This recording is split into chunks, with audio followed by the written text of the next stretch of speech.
Welcome to Eternal Darkness, where nightmares come to life. I'll be your host through these twisted tales tonight. Before we descend into the shadows, remember to like and subscribe to join our growing community of horror enthusiasts. Get comfortable, turn down the lights, and prepare yourself as we begin our journey into the unknown. This happened back in September of 2003. I was 16 years old and just starting my junior year when my father announced we'd be taking a family fishing trip to northern Quebec. Dad worked in the textile import business and had developed a friendship with a supplier in Montreal named Bernard Rousseau. They'd been corresponding for months about this expedition, planning to strengthen their business relationship over a shared love of fishing in the remote wilderness. Bernard was bringing his 17-year-old son, so Dad decided to bring me and my older sister Camille. We were 18 months apart and had always been inseparable. Our parents often called us the dynamic duo because of our tendency to find trouble wherever we went. Mom thought the wilderness would be the perfect place to keep us out of mischief. The drive from our home in White Plains took 2 full days. We stayed overnight in a roadside motel just outside Montreal, where Dad reviewed maps with an intensity that made me nervous. These weren't ordinary road maps. They were topographical surveys covered in elevation lines and symbols I didn't recognize. The area we were heading to had more white space than marked features. "How far north are we going exactly?" Camille asked, peering over Dad's shoulder at the maze of blue lines representing waterways. "Far enough that cell phones won't work," Dad replied with a grin that didn't reach his eyes. "That's the whole point. Complete disconnection from civilization." The next morning, we met Bernard at a Tim Hortons near the highway. He was a thick-set man with calloused hands and eyes that seemed permanently squinted from years of reading in poor light. His son, Pascal, appeared to be the stereotypical awkward teenager, all elbows and acne with thick glasses that he constantly adjusted. He barely made eye contact when we were introduced. As we drove north in convoy, the landscape began to change dramatically.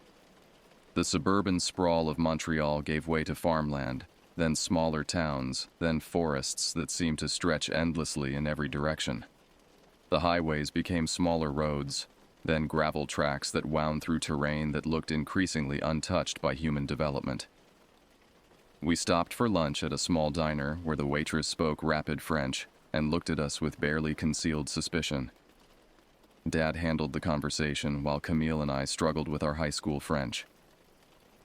The woman's expression softened slightly when she realized we were making an effort, but her smile never reached her eyes. She asked if we knew how dangerous the woods can be this time of year. Dad translated after she walked away. "Apparently, there have been some incidents with wildlife lately." "What kind of incidents?" I asked, but Dad just shrugged and returned to his coffee. After lunch, we left the main road entirely. The track we followed was barely wide enough for 2 vehicles, carved through dense forest that pressed in on both sides. Occasionally, we'd pass massive logging trucks loaded with tree trunks so large they defied comprehension. The drivers never waved or acknowledged our presence. They just thundered past, leaving clouds of dust and diesel fumes in their wake. "Look at the size of those trees," Camille whispered, pressing her face to the window. "Some of them must be hundreds of years old." She was right.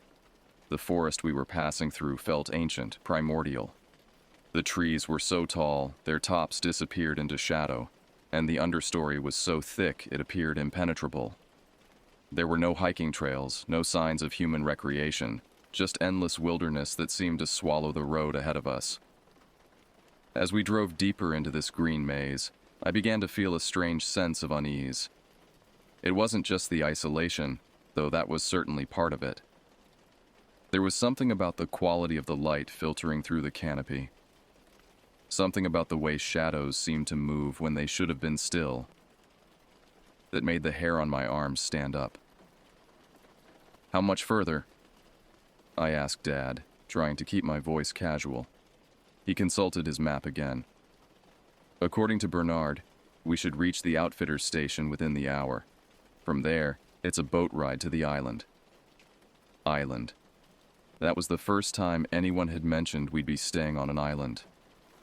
Somehow, I'd imagined a lakeside cabin, maybe with hiking trails and other campers nearby. The reality was beginning to sound much more isolated than I'd prepared for. The outfitter's station, when we finally reached it, was little more than a weathered wooden building with a dock extending into a lake so large I couldn't see the opposite shore. The proprietor, a grizzled man named Dennis, spoke broken English and seemed surprised to see us. "You sure you want island?" he asked Dad repeatedly as we loaded our supplies into his boat. "Is very, how you say, alone out there. No other people for many kilometers." Dad assured him that isolation was exactly what we were looking for. As we putted away from the dock, I caught a glimpse of Dennis shaking his head and making the sign of the cross. The boat ride took nearly an hour, winding through a maze of channels and bays that all looked identical to my untrained eye. The water was so dark it appeared black, reflecting the overcast sky like a mirror. Occasionally we'd pass other islands, some with cabins, most completely wild. But as we traveled further from the outfitter's station, even these signs of civilization disappeared. The silence was oppressive. Our boat's motor was the only sound for miles, and when Dennis occasionally cut the engine to check his bearings, the quiet that descended felt almost supernatural. No birds sang, no insects buzzed. Even the water lapped against our hull with a muffled quality that seemed to absorb sound rather than produce it. "Where are all the animals?" Camille asked, voicing what we were all thinking. Bernard said something to Dennis in rapid French. The old man's face grew serious as he responded, gesturing toward the shoreline with obvious agitation. "What did he say?" I pressed. "He says the animals have been different lately," Bernard translated reluctantly. "Moving in unusual patterns. Some species have disappeared entirely from areas where they were once common." "Disappeared how?" Dad asked, his business instincts picking up on something evasive in Bernard's tone. He's not sure. Dennis has been guiding in these waters for 30 years, and he says he's never seen anything like it. Before anyone could ask more questions, our destination came into view. The island was smaller than I'd imagined, perhaps 50 yards across at its widest point, with a single cabin situated near the center. A small dock extended from the eastern shore, with 2 aluminum rowboats tied alongside it. There was a woodpile, an outhouse, and not much else. The closest land was at least 200 yards away across dark water. As we approached the dock, I noticed something that made my stomach clench. The shoreline we were approaching was completely clear, just rocky beach and a few scattered boulders. But the mainland shore visible across the water was a wall of forest so dense it appeared solid, like a green-black curtain that started at the water's edge and extended upward beyond sight.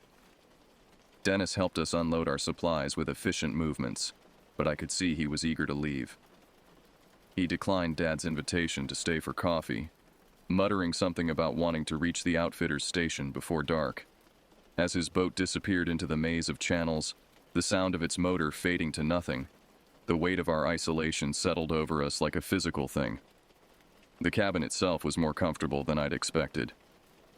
2 sets of bunk beds, a wood stove, a small kitchen area with a propane refrigerator, and windows that looked out over the water in 3 directions. Someone had carved dozens of names and dates into the wooden walls, previous visitors leaving evidence of their passage. Most of the dates were recent within the last decade, but some went back to the 1970s. "Look at this," Camille called from near the window facing the mainland. She was pointing to a carving that read, "Help Us, 1987, in letters that had been scratched deep into the wood with obvious desperation. "Probably just kids fooling around," Dad said, but his voice lacked conviction. Pascal, who had been quiet during the entire journey, spoke up for the first time. "My father and I came here last spring," he said in heavily accented English. "The fishing was strange then, too. The fish we caught had scars, deep scars, like something had tried to eat them but let them go." Bernard shot his son a sharp look.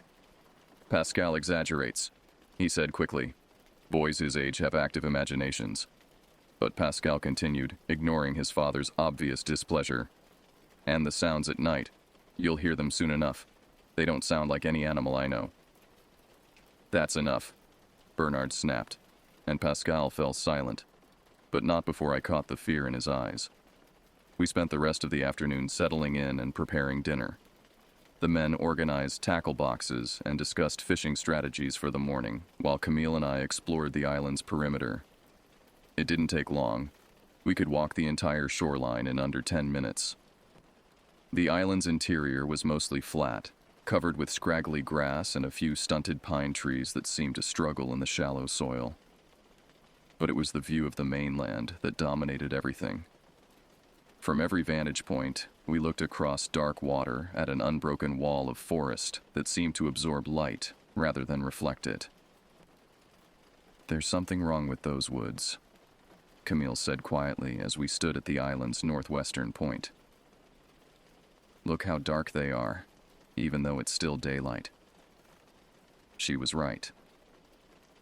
While the sky above us was merely overcast, the forest across the water appeared to exist in perpetual twilight.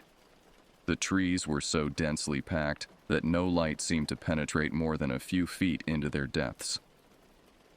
And look at the tree line, I added, pointing to where the forest met the water. There's no beach, no transition zone. It's like the trees are growing right out of the water. As if responding to our scrutiny, a sound echoed across the lake from those dark woods, a low, resonant call that seemed to come from deep within the forest. It wasn't quite a howl, wasn't quite a groan, but something in between that made every muscle in my body tense. What was that?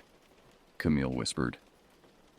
Before I could answer, the sound came again, closer this time, and unmistakably answered by something else deeper in the woods.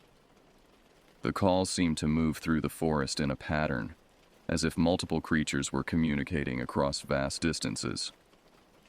We hurried back to the cabin as shadows began to lengthen across the water. Chapter 3. First Day Fishing. I woke before dawn to the sound of my father moving around the cabin, quietly preparing coffee and breakfast. The wood stove had burned down to coals during the night, and the cabin was cold enough that I could see my breath.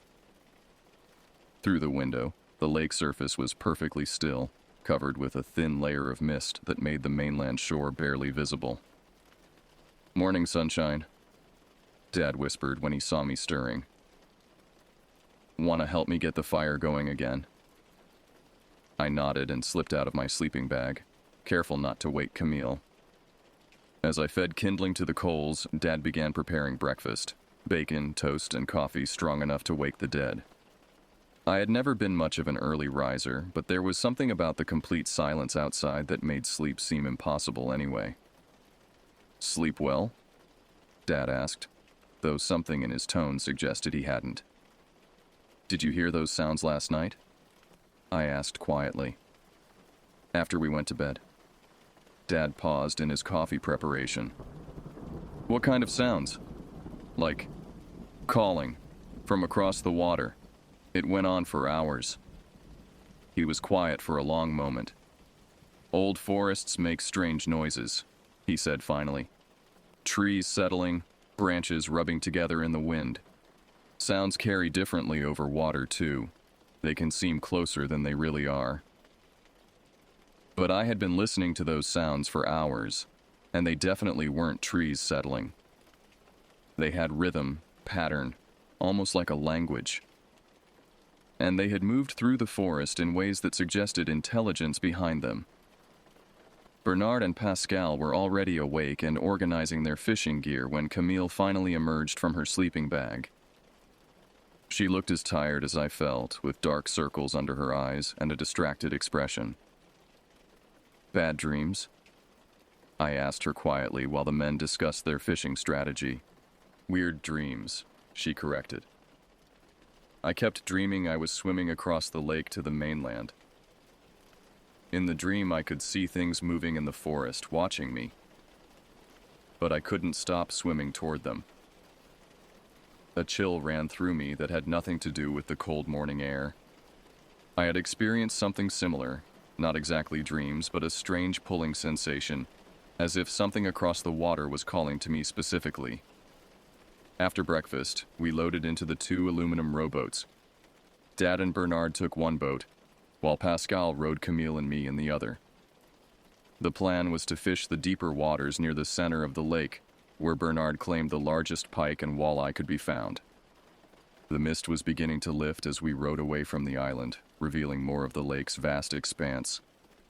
In daylight, I could see that we were in the center of what must have been a massive body of water, surrounded on all sides by unbroken forest.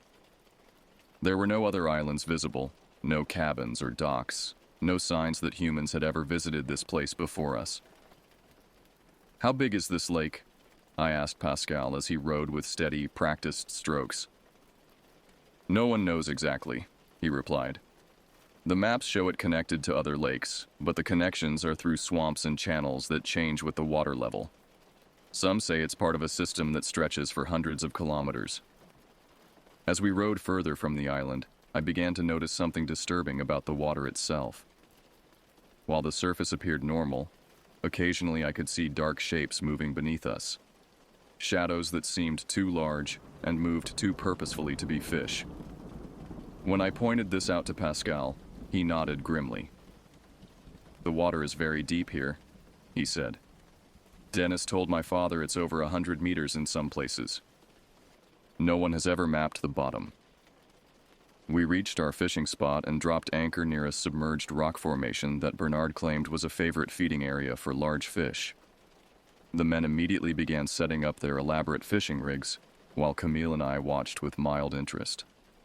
I had never been particularly enthusiastic about fishing, and this trip was proving no exception. The waiting was boring, the boat was uncomfortable, and there was something about being suspended over such deep, dark water that made me profoundly uneasy. Every few minutes I found myself scanning the mainland shore, looking for... what? I wasn't sure. "There," Camille said suddenly, pointing toward the eastern shore. "Did you see that?" I followed her gaze but saw only the wall of forest that surrounded the lake. "See what?"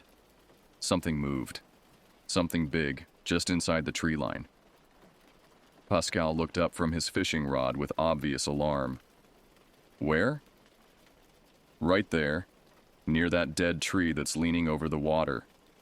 It was tall, maybe 7 or 8 feet, and it was watching us." We all stared at the spot she indicated, but the forest remained still. Yet I couldn't shake the feeling that she was right, that something was indeed watching us from the dark spaces between the trees. "Probably just a moose," Dad called from the other boat, though he was scanning the shoreline as intently as the rest of us. "Do moose stand upright on their hind legs?" Camille asked, and the question hung in the air unanswered. The fishing, when we finally focused on it, was unlike anything I had experienced before. The fish we caught were large and aggressive, but they also bore strange markings, scars and discolorations that Pascal had mentioned the day before. My first catch was a northern pike nearly 3 feet long, but across its flanks were 3 parallel gouges that looked like claw marks from something much larger than any fish. "What could have done this?" I asked, holding up the scarred pike. Bernard examined the fish with a troubled expression. "Bears sometimes fish these waters," he said, but his voice lacked conviction. "Or maybe large birds of prey. But the markings were too precise, too deep, and too numerous to be from random predator encounters. Nearly every fish we caught showed similar damage, some old and healed, others fresh enough that they were still bleeding. By midday, we had caught enough fish for several meals, but the strange condition of our catch had cast a shadow over what should have been a successful morning. As we rowed back toward the island for lunch, I found myself constantly looking over my shoulder at the mainland shore, unable to shake the feeling that we were being observed. "I don't want to come out again this afternoon," I announced as we tied up at the dock. Dad looked surprised. "You caught the biggest fish of the morning. I thought you were starting to enjoy it." "It's not the fishing," I said, struggling to articulate my growing unease. "It's everything else," Something feels wrong out here. Camille nodded in agreement. I want to stay on the island too. We can keep the fire going and start preparing dinner. Dad seemed disappointed, but didn't argue. Perhaps he had noticed our growing tension and decided not to force the issue. After lunch, the men and Pascal rode out for an afternoon of fishing, leaving Camille and me alone on the island for the first time. That's when things began to get truly frightening. The afternoon sun should have made everything feel safer, more normal. Instead, as I watched the two boats disappear into the maze of bays and channels, the isolation pressed down on me like a weight. The island, which had seemed merely small before, now felt absurdly vulnerable. A tiny dot of land surrounded by vast expanses of dark water and hostile wilderness. Camille and I busied ourselves around the cabin, organizing supplies and feeding the wood stove, but our conversation kept trailing off into uncomfortable silences. Every few minutes, one of us would glance toward the mainland shore, as if expecting to see something that shouldn't be there. I keep thinking about Pascal's story, Camille said as she arranged canned goods in the small pantry, about the sounds at night. Do you think he was trying to scare us? Did he seem like the type to make up stories? I asked. He barely said 10 words the whole trip until yesterday. She considered this. No, he seemed genuinely frightened, and his father was obviously angry that he brought it up. Why would Bernard want to hide something like that? Maybe because he needs Dad's business. If there's really something dangerous up here and Dad found out about it. She didn't finish the thought, but she didn't need to. Our family wasn't wealthy, but Dad's textile business was successful enough that losing a major supplier would hurt Bernard financially. I was contemplating this uncomfortable possibility when movement caught my eye. I was standing near the window that faced east toward the mainland, and for just a moment, I thought I saw something large shift among the trees near the water's edge. Camille? I called quietly. Come look at this. She joined me at the window, and we both stared intently at the spot where I thought I'd seen movement. The forest appeared still, but there was something about the shadows between the trees that seemed different, deeper somehow, as if they were concealing something substantial. I don't see anything, Camille said, but her voice was tense. Just keep watching that area, near the fallen log that's half in the water. We stood there for several minutes, scanning the tree line with growing unease. The forest was so dense that even in broad daylight, it was impossible to see more than a few feet into its depths. Anything could be hiding in there, watching us, and we would never know. Then it moved. At first, it was just a shift in the pattern of shadows. So subtle I almost convinced myself I'd imagined it. But then it moved again, and this time there was no mistaking it for a trick of light. Something tall and dark was standing among the trees, partially concealed, but definitely present. There, I whispered, pointing. Do you see it now? Camille's intake of breath told me she did. Oh God, she whispered. What is that? The figure, for lack of a better word, was roughly humanoid in shape, but wrong in proportions. It stood at least 7 feet tall, with elongated limbs, and what appeared to be an oversized head. It was too far away to make out details, but its posture suggested it was watching us with the same intensity we were watching it. Is it human? Camille asked, though her voice suggested she already knew the answer. No, I said with certainty I couldn't explain. Look at how it's standing. Look at the shape of its head. We watched in fascinated horror as the thing moved slightly, shifting its position among the trees but never stepping into full view. Its movements were fluid but somehow wrong, as if its joints bent in ways human joints shouldn't. We should get Dad, Camille said, but neither of us moved toward the door. He's too far away. By the time we could signal him, it'll be gone. As if responding to our conversation, the figure took a step closer to the water's edge. For the first time, we could see it clearly, and what we saw made my knees go weak. It was definitely not human. The head was elongated and appeared to be covered in coarse hair or fur. The arms were too long, hanging nearly to its knees, and ended in what looked like oversized hands. Most disturbing of all was its stance. It stood perfectly upright on two legs, but there was something in its posture that suggested it was equally comfortable on four. "It's watching us," Camille said, and she was right.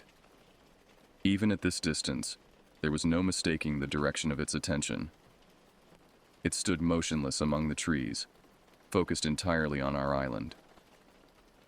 How long has it been there? I wondered aloud. How long has it been watching us without us knowing? The thought sent a wave of nausea through me. We had been so focused on the isolation, on being alone in the wilderness, that we hadn't considered the possibility that we weren't alone at all. That something had been observing us from the moment we arrived. As we watched, the creature raised one of its elongated arms and seemed to point directly at us.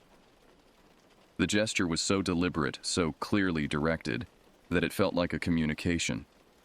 Though what it was trying to communicate, I didn't want to know. "We need to get inside," Camille said, backing away from the window. "We need to lock the door and wait for Dad to come back." But I found myself unable to move. Despite my terror, I was transfixed by the thing across the water. There was something almost hypnotic about its presence, something that made me want to understand what it was, what it wanted. "Look," I said, pointing to the water between us and the creature. "How deep do you think it is right there?" "Why?" Camille asked, alarm creeping into her voice. "I'm just wondering, could it swim across? Could it reach us if it wanted to?" The question hung between us like a physical thing. The stretch of water that had seemed like protection now felt inadequate, insubstantial. If this thing was intelligent enough to use tools, strong enough to stand upright despite its obvious size, what would stop it from simply swimming to our island? As if reading my thoughts, the creature took another step toward the water, then another. It was now standing at the very edge of the lake, close enough that I could see the way water lapped around its feet. It appeared to be testing the depth, evaluating the distance to our island. "It's going to come across," Camille said, her voice rising in panic. "It's going to swim over here." But the creature didn't enter the water. Instead, it stood there for several more minutes, watching us with an intensity that felt almost physical. Then, as suddenly as it had appeared, it stepped backward into the forest and vanished among the trees. We stood at the window for a long time afterward, scanning the tree line for any sign of movement. But the forest had returned to its previous stillness, as if nothing had happened at all. "Did we really see that?" Camille asked finally. "We both saw it," I confirmed, though part of me was already beginning to doubt my own memory. The whole encounter had a dreamlike quality that made it difficult to believe it had really occurred. We moved away from the window and sat at the small table in the center of the cabin. Neither of us spoke for several minutes, each lost in our own thoughts about what we had witnessed. "Should we tell Dad?" Camille asked eventually. I considered this. Would he believe us? Probably not. He'd think we were letting our imaginations run wild, being teenage girls alone in the wilderness. She was probably right. Dad was a practical man who dealt in facts and figures, import regulations, and shipping schedules. The idea that his daughters had seen some kind of unknown creature watching them from across a remote lake would likely strike him as the product of overactive adolescent minds. But what if it comes back? I asked.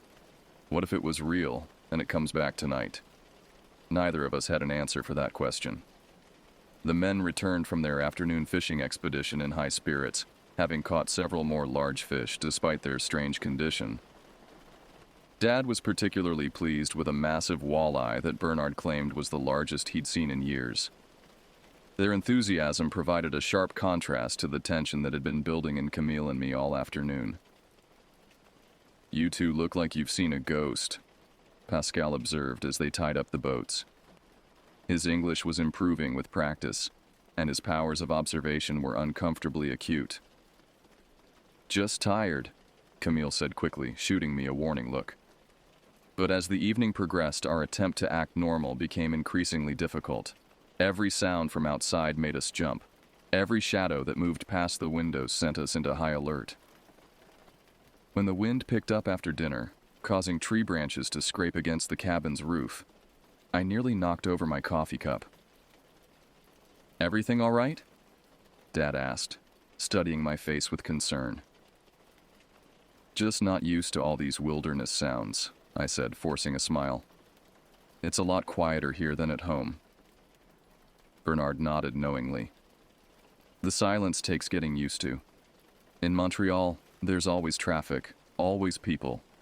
Out here, every small sound seems amplified." But it wasn't the small sounds that were bothering me. It was the absence of normal sounds, bird calls, insect noise, the rustling of small animals in the underbrush. The forest across the water remained unnaturally quiet, as if everything living had fled the area.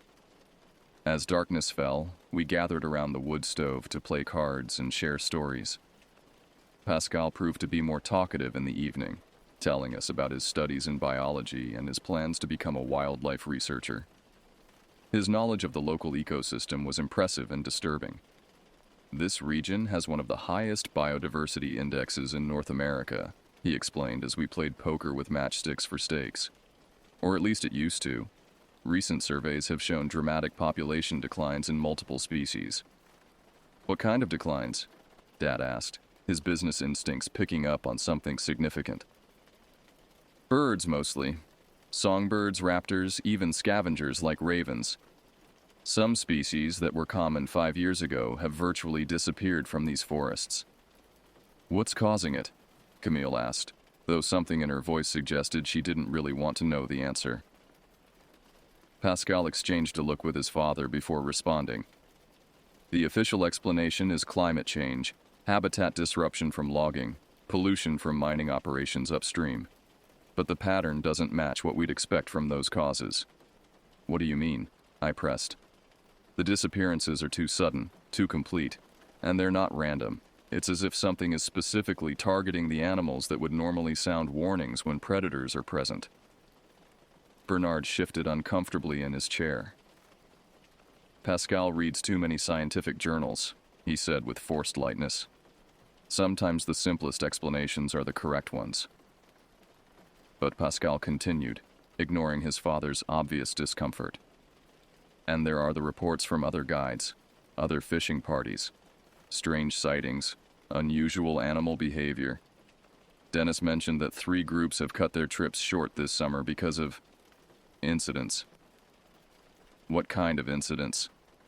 Dad asked, his voice taking on a sharper edge.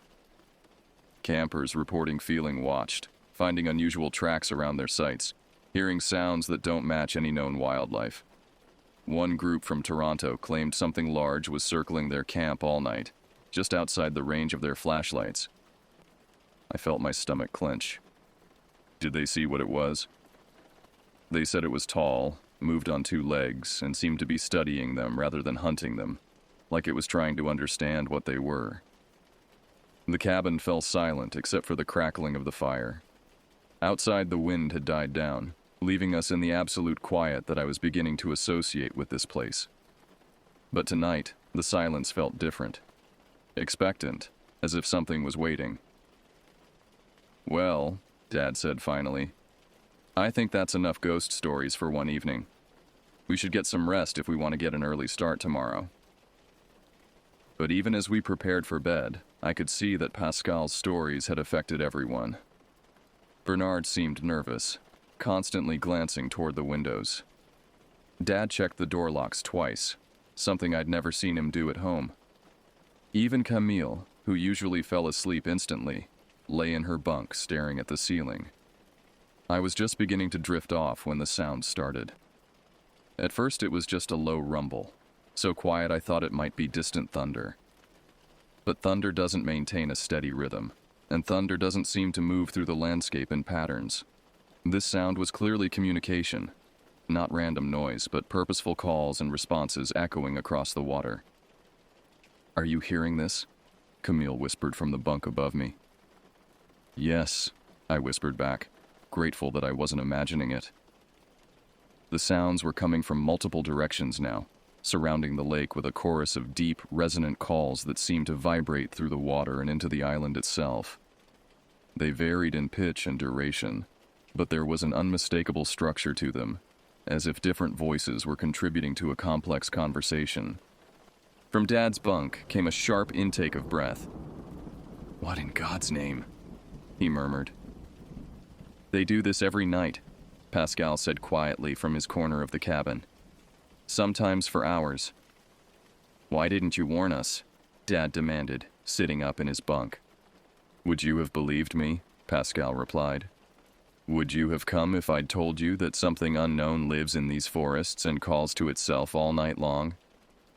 The sounds grew louder, more insistent. Through the thin walls of the cabin, we could hear them clearly now. Not just calls, but what sounded almost like language. Different tones, different rhythms, as if multiple entities were engaged in complex communication across vast distances. "It's all around us," Camille observed, her voice tight with fear. "The sounds are coming from every direction." She was right. Whatever was making these calls had positioned itself around the entire perimeter of the lake. We were surrounded, isolated in the center of some kind of gathering that we didn't understand. Then, just as suddenly as they had started, the sound stopped. The silence that followed was somehow worse than the noise had been. It felt heavy, pregnant with menace, as if something had been decided and we were about to discover what it was. "Stay in your bunks," Dad ordered quietly. "Don't go near the windows." But even as he spoke, we could hear something new, the sound of water lapping against our dock, but with a rhythm that suggested movement rather than waves. Something was in the water, something large enough to displace substantial amounts of liquid as it moved. "It's circling the island," Pascal whispered, just like the Toronto group described. The sound continued for what felt like hours, steady, methodical, as if something was conducting a thorough reconnaissance of our position. Occasionally we'd hear other sounds, the scrape of something against the dock, the creak of the rowboats as they were moved by whatever was in the water, splashing that seemed too controlled to be natural. None of us slept that night. We lay in our bunks, listening to the sounds of something unknown, examining our refuge, testing our defenses, learning everything it needed to know about us. When dawn finally came, the sounds faded with the darkness. But as I looked out the window at the calm surface of the lake, I could see clear evidence that our nocturnal visitor had been real. The rowboats had been moved, turned around so they faced the mainland instead of the open water. And around the perimeter of the island, the muddy shore was marked with tracks, large, elongated impressions that definitely hadn't been made by human feet. Morning brought no relief from the tension that had been building since our arrival. If anything, daylight made our situation feel more precarious. The evidence of our nighttime visitor was undeniable. The rearranged boats, the strange tracks in the mud, and most disturbing of all, what appeared to be deliberate arrangements of stones and driftwood around the island's perimeter. "Someone's playing a prank," Dad said, but his voice lacked conviction as he examined the tracks. They were unlike anything in his experience, roughly human in shape but nearly twice the size, with what appeared to be claw marks at the toe ends. "What kind of person could make tracks this large?" Camille asked, kneeling beside one of the clearest impressions. "And how would they get here without a boat?" Bernard was studying the stone arrangements with obvious distress. "These patterns," he murmured to himself in French, then switched to English. "These are organized, purposeful." "What do you mean?" I asked, though part of me didn't want to know. "In my culture, we have stories about markers, signs left by things that want to communicate. but don't use human language. These stones, they're arranged in specific ways. What are they trying to communicate? Dad asked, his practical mind still looking for rational explanations. Bernard hesitated. Territory, ownership, warning. Pascal, who had been quiet during this discussion, suddenly spoke up. We should leave. Today. Now. Don't be ridiculous, Dad said. We're paid for 3 days, and we've only been here 2. Besides, there's a logical explanation for all of this. What logical explanation? I challenged. What person or animal could do all this without us hearing them land on the island? And why would they rearrange our boats to face the mainland? Dad didn't have an answer for that. Despite the mounting evidence that something was very wrong, the men decided to continue with their planned fishing expedition. I think Dad was determined not to let his business relationship with Bernard be damaged by what he still insisted on treating as unexplained but ultimately harmless phenomena. Camille and I refused to leave the island again. The idea of being on the open water, exposed and vulnerable, was too terrifying to contemplate. We would stay at the cabin, keep the fire going, and try to make sense of what was happening to us. Don't go far from shore, I begged Dad as they prepared to launch the boats. Stay where we can see you. He promised they would, but as we watched them row away, they quickly disappeared into the maze of channels and bays that made up the lake system. Within minutes, we were alone again, surrounded by dark water and hostile wilderness. The day passed slowly. Camille and I took turns standing watch at different windows, scanning the mainland shore for any sign of movement. We saw nothing concrete, but the feeling of being observed never left us. It was as if the forest itself had eyes, as if every shadow concealed something watching, waiting, evaluating. Around midday, we made a discovery that sent our fear into new territory. While organizing the supplies, Camille found a notebook that had been left behind by previous visitors. Most of the entries were routine: fishing reports, weather observations, complaints about insects. But the final entry, dated just 2 months earlier, was different. Day 3. Something wrong here. Jim saw it first, near the big pine on North Shore. Tall, wrong shape, watching us. Tracks around camp this morning. Sarah wants to leave, but boat won't start. Engine turns over, but won't catch. It's like something doesn't want us to go. Getting dark again. Can hear them calling to each other. More than one now. God help us if they decide to swim across. The entry ended there, with no indication of how the situation resolved. Do you think they made it out? Camille asked, her voice barely above a whisper. The notebook's still here, I pointed out. Either they left in a hurry or... I didn't finish the thought. Neither of us wanted to consider the alternatives. As the afternoon wore on, our nervousness increased. The men had been gone for hours, much longer than planned. From our vantage point on the island, we could see portions of the lake, but not the areas where they typically fished. If something had happened to them, we would have no way of knowing. What if they don't come back? Camille asked as shadows began to lengthen across the water. They'll come back, I said with more confidence than I felt. Dad's too stubborn to let anything stop him from keeping his word. But as the sun began to set, painting the sky in shades of orange and red, our confidence wavered. The absolute silence that had characterized this place since our arrival seemed to intensify as darkness approached. Even the wind died down, leaving the surface of the lake perfectly still. That's when we heard the sound of an engine. Relief flooded through me as one of the aluminum boats came into view, Bernard at the oars while Dad worked the small outboard motor. But as they drew closer, I could see that something was wrong. They were rowing frantically, and both men kept looking over their shoulders as if something was pursuing them. The second boat was nowhere to be seen. "Where's Pascal?" Camille called as they reached the dock. "Get inside!" Dad shouted instead of answering. "Now! Get everything inside! We helped them haul the boat onto shore and carry their equipment into the cabin. Both men were pale and breathing hard, as if they'd been rowing at maximum speed for hours. "Where's the other boat?" I demanded once we were inside with the door locked. "Where's Pascal?" Bernard collapsed into a chair, his head in his hands. "Gone," he said in a broken voice. "The boat is gone. Pascal is gone." "What do you mean, gone?" Camille asked, though her voice suggested she didn't want to know the answer. Dad set up the wood stove with shaking hands. "We were fishing in the deep water, about a mile north of here. Pascal and I were in one boat, Bernard in the other.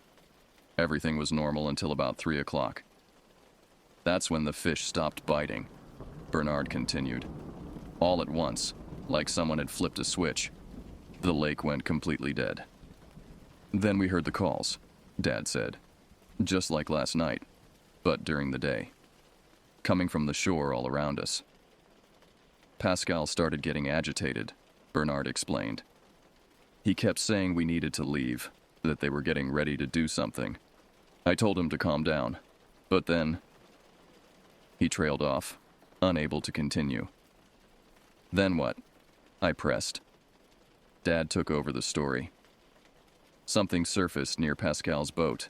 Something large. We only saw it for a few seconds before it went back down, but it was big enough to create waves that rocked both boats." "What did it look like?" Camille asked. "Dark," Bernard said. "Very dark and much larger than any fish. It moved intelligently, with purpose." Pascal panicked, Dad continued. "He started rowing towards shore, saying he was going to beach the boat and walk back to the outfitter's station. We tried to follow him, but he was rowing like his life depended on it." "What happened then?" I asked, though I was beginning to dread the answer. "He made it about halfway to shore," Bernard said, his voice barely audible. "Then something grabbed his boat from underneath. We saw it lift partially out of the water, saw Pascal try to fight whatever had hold of it. Then the boat went under, and Pascal went with it." The cabin fell silent except for the crackling of the fire. Outside, darkness was settling over the lake like a blanket. "Did you see him surface?" Camille asked desperately. "Did you try to help him?" "We searched for over an hour," Dad said. "Called his name, dove in the water where we last saw him. There was nothing. The boat, Pascal, everything just disappeared." "It wasn't an accident," Bernard said suddenly, his voice filled with conviction. "Whatever lives in this lake, whatever's been watching us, it took my son deliberately. And now it knows we're here alone." As if in response to his words, the night sounds began. The deep, resonant calls echoing across the water from multiple directions. But tonight they sounded different. More urgent. More coordinated. And they were definitely getting closer. None of us slept that night. We huddled in the cabin listening to the sounds outside. Not just the calling now, but splashing, movement in the water around our island, and occasionally the scrape of something large against our dock. Several times we heard what sounded like tentative scratching at the cabin walls, as if something was testing the strength of our shelter. "They're learning about us," Bernard said during one of the quiet periods. "Studying our defenses, figuring out how to get inside." "You're anthropomorphizing," Dad insisted, though his voice lacked its usual confidence. "Animals don't plan complex attacks." "These aren't animals," Bernard replied. "At least not animals as we understand them." Around 3 in the morning, the sounds changed character entirely. Instead of the random calling and movement we'd grown accustomed to, we began to hear what could only be described as organized activity.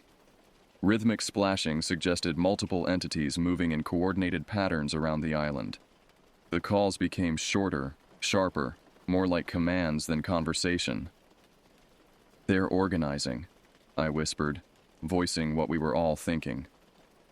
Through the small window that faced the mainland, we could see lights. Not electric lights. but a strange phosphorescent glow that seemed to move through the forest at about head height.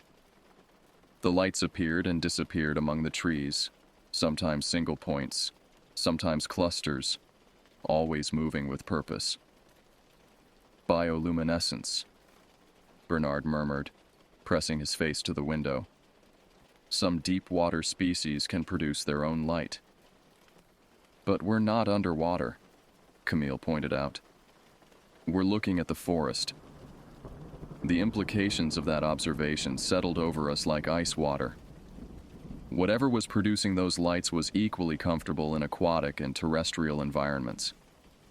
Whatever we were dealing with, it wasn't bound by the limitations that constrained normal wildlife. As dawn approached, the activity around our island intensified. We could hear multiple large bodies moving through the water, could feel the cabin shaking slightly as heavy impacts struck the dock. At one point, something began testing the door, pushing against it with increasing force, until Dad threw his full weight against it to keep it closed. "The motor," he said suddenly. "If we can get to the boat, start the motor." "They'll be waiting for that," Bernard said. "Whatever happened to Pascal will happen to us. We can't just sit here and wait for them to break in," Dad argued. But that's exactly what we did. We sat in the growing daylight, listening to the sounds of multiple entities exploring every inch of our tiny refuge, testing every possible entry point, learning everything they needed to know about our position. When full daylight finally arrived, the sounds gradually faded. Whatever was out there seemed to prefer darkness for its activities, but the silence that followed wasn't peaceful. It was the silence of something waiting, something patient enough to bide its time until conditions were optimal. "We need to signal for help," Camille said as we cautiously peered out the windows. "Dennis said he'd be back to check on us." "When?" Dad asked. "Tomorrow. He said he'd return tomorrow to pick us up." "That's assuming he comes at all," Bernard said grimly. "And assuming we last until tomorrow." I was studying the shoreline through binoculars when I saw something that made my stomach clench. "There are more tracks," I announced, "all around the island, and they're different." The others joined me at the window to look. The muddy shore that surrounded our island was now covered with tracks. Not just the large elongated prints we'd seen before, but smaller ones, different shapes, as if multiple species had visited us during the night. "It's like a conference," Camille observed with dark humor. "They all came to discuss what to do about us." "Don't joke," Bernard snapped. "My son is dead because of these things, and we're next if we don't find a way out of here." But what options did we have? Our remaining boat had a small outboard motor, but we'd seen what had happened to Pascal when he tried to escape across the water. The island offered no hiding places, no defensive positions except the cabin itself, and we had food and water for perhaps another day, certainly not long enough to wait for rescue. "There's something else," I said, continuing to scan the shoreline with the binoculars. "Some of the trees near the water's edge have been modified." "What do you mean?" Dad asked, taking the binoculars from me. "Branches broken off at specific heights, bark stripped in patterns. It's like they're marking territory or leaving messages." Dad studied the modified trees for several minutes before lowering the binoculars with a troubled expression. "You're right. That's not random damage. Someone, or something, is deliberately altering the landscape." The day passed with agonizing slowness. We took turns on watch duty, scanning the lake and forest for any sign of movement. The water remained perfectly calm, the forest unnaturally still, but the feeling of being observed never left us. It was as if hundreds of eyes were watching our every move, waiting for the right moment to act. Around midday, we made a decision that probably saved our lives. Instead of waiting for whatever lived in the lake to make the next move, we decided to actively prepare for the coming night. We moved all the furniture in the cabin to barricade the door and windows. We prepared weapons, kitchen knives, a hatchet for splitting wood, anything that might serve as a defense. Most importantly, we developed a plan. If they break in, Dad said, we don't try to fight them in here. We run for the boat immediately. No hesitation, no looking back. Our only chance is to reach the motor and get far enough from shore that they can't reach us. What about Dennis? Camille asked. If he comes to pick us up and finds the cabin destroyed, then he'll know what happened here, Bernard said, and maybe he'll warn others to stay away. As the afternoon wore on, we began to notice subtle changes in our environment. The water around the island, which had been clear enough to see the bottom in shallow areas, was becoming darker, more opaque. The air itself seemed thicker, carrying unfamiliar scents that reminded me of deep ocean environments despite our inland location. They're changing the chemistry of the lake, Bernard observed, studying a sample of water we'd drawn from near the dock. Increasing the salinity, altering the pH, making it more suitable for whatever they are. That's impossible, Dad protested.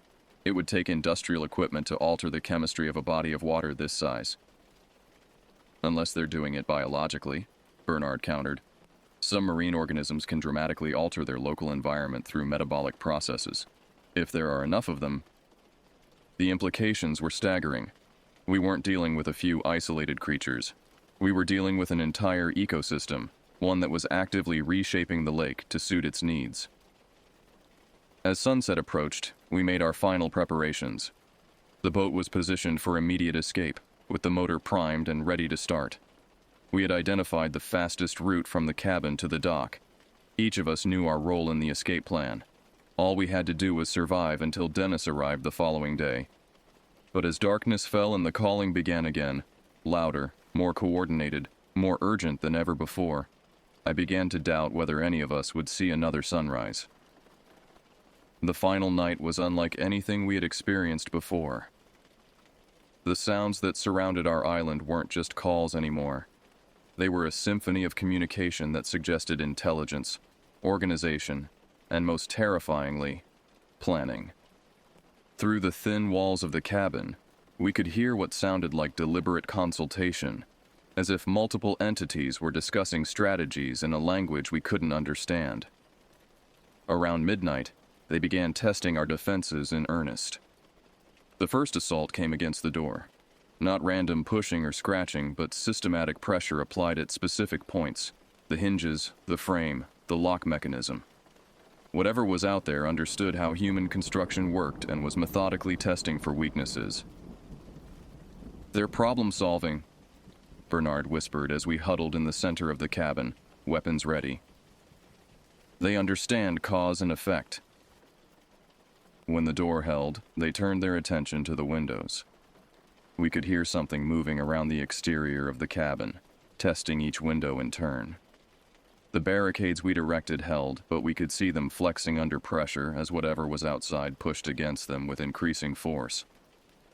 Then came the sound that nearly broke our resolve entirely. Footsteps on the roof.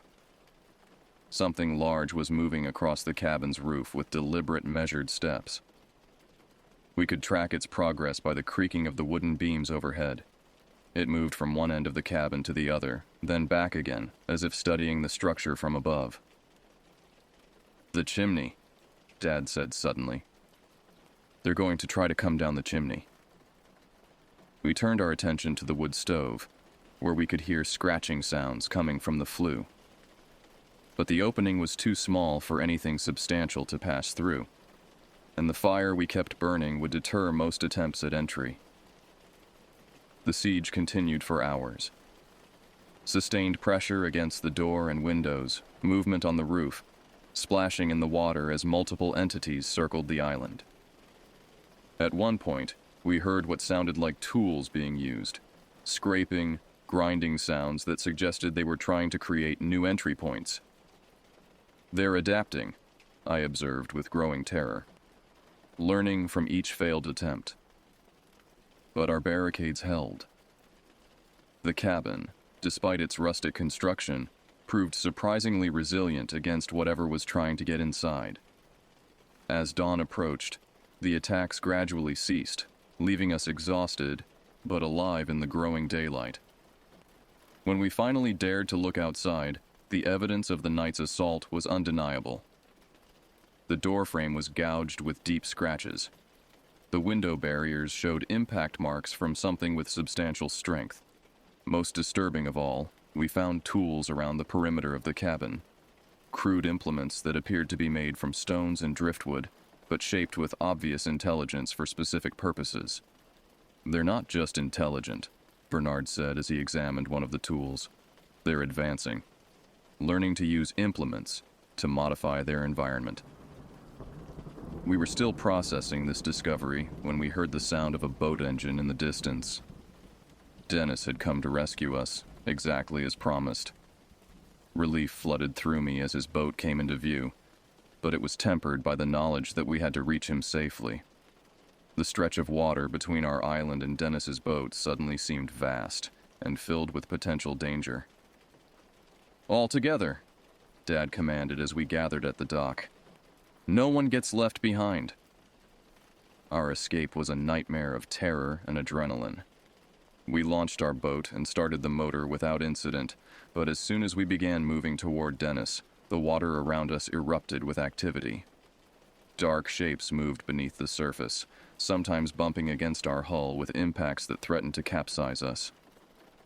"Faster!" Bernard shouted as Dad opened the throttle to maximum. The things in the water were keeping pace with us, rising occasionally to the surface where we could catch glimpses of massive forms that defied easy description. They were pursuing us with obvious coordination, trying to herd us toward deeper water where they would have the advantage. Dennis, seeing our distress, gunned his own engine and came to meet us halfway. The final minutes of our escape played out like a scene from a nightmare. Two small boats racing across dark water while unknown entities circled beneath us, trying to prevent our escape. We made it. Barely. But we made it. The ride back to the outfitter's station passed in silence. Dennis asked no questions about Pascal's absence, and we offered no explanations. Some truths are too large, too impossible to share with someone who wasn't there to witness them.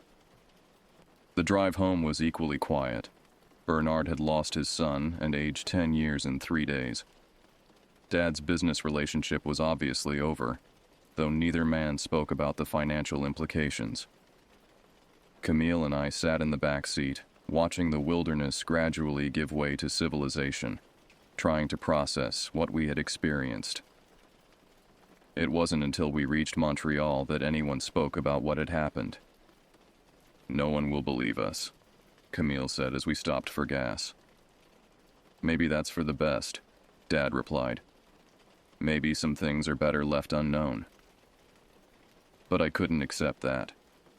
Pascal had died out there, and something had to be done to prevent it from happening to others.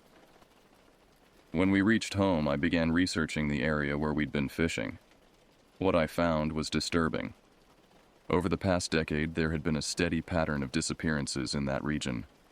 Fishing parties that failed to return, solo campers who vanished without trace, guides who went missing during routine trips.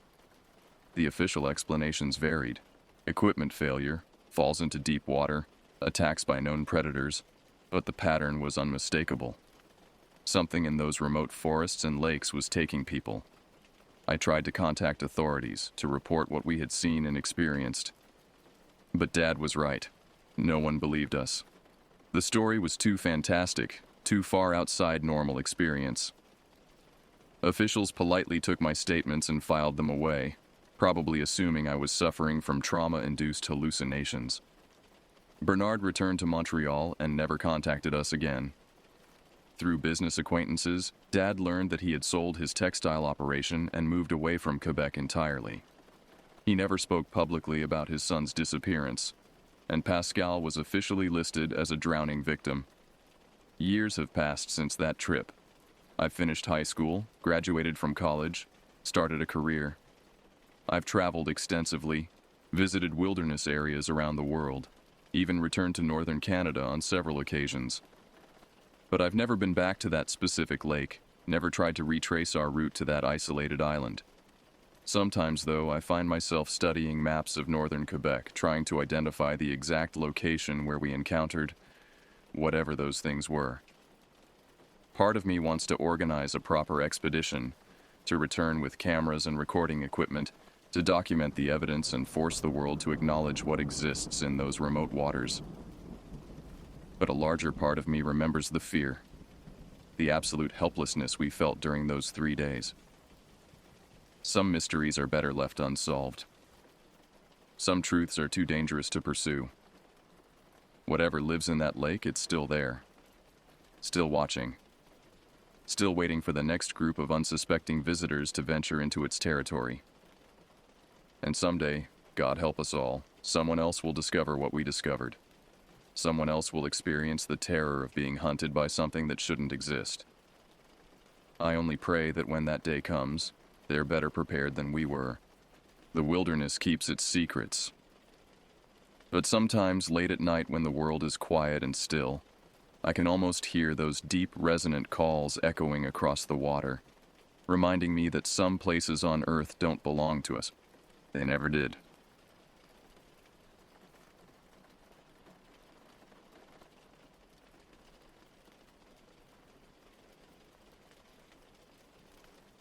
My name is Jordan, and for 7 years I served as a park ranger in one of America's most remote wilderness areas.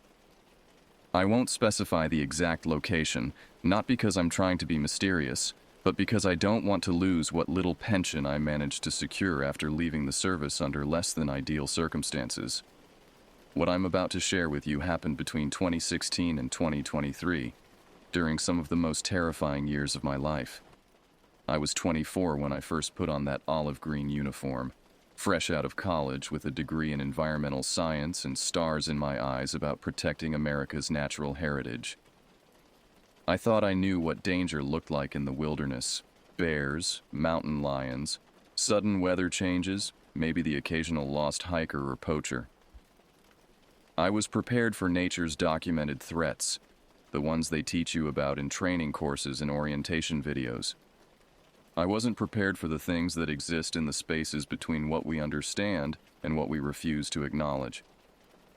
The woods I patrolled covered over 200,000 acres of dense forest, winding trails, and terrain so remote that cell service was a luxury found only at the main station. Most days you'd be alone for hours, sometimes entire shifts, with nothing but your radio and whatever equipment you could carry. The isolation was part of what drew me to the job initially. I'd always been more comfortable with trees than people, more at peace listening to wind through branches than the constant noise of city life. During my first month on the job, I noticed things that seemed off but explainable. Sounds that didn't quite match the animals that supposedly made them. Tracks that led nowhere or stopped abruptly without any logical reason. Areas where the temperature would drop 20 degrees in a matter of steps, leaving you shivering in what should have been warm afternoon sunlight. The other rangers would exchange glances when these topics came up, but nobody ever offered explanations. "You'll learn," was the most common response I got to my questions. "Give it time." I thought they were referring to experience, to developing the instincts that come with years of working in the wilderness. I thought they meant I'd learn to identify the subtle differences between a mountain lion's call and a fox's scream, or that I'd develop the ability to read weather patterns and animal behavior with the precision that comes from daily observation. I had no idea they meant I'd learn that there are things in those woods that shouldn't exist, things that have been there longer than any human presence, watching and waiting and occasionally revealing themselves to those unlucky enough to stumble into their domain. The first sign that my new career would be anything but ordinary came during my 3rd week on the job. I was partnered with Rodriguez, a 15-year veteran who'd been assigned to show me the ropes on the more remote trails. We'd been walking for about 2 hours when we came across a campsite that hadn't been there the day before. Rodriguez swore he'd walked this exact path less than 24 hours earlier. The campsite itself wasn't unusual. A small tent, a fire ring with cold ashes, some scattered gear. What made it strange was the absolute silence that surrounded it.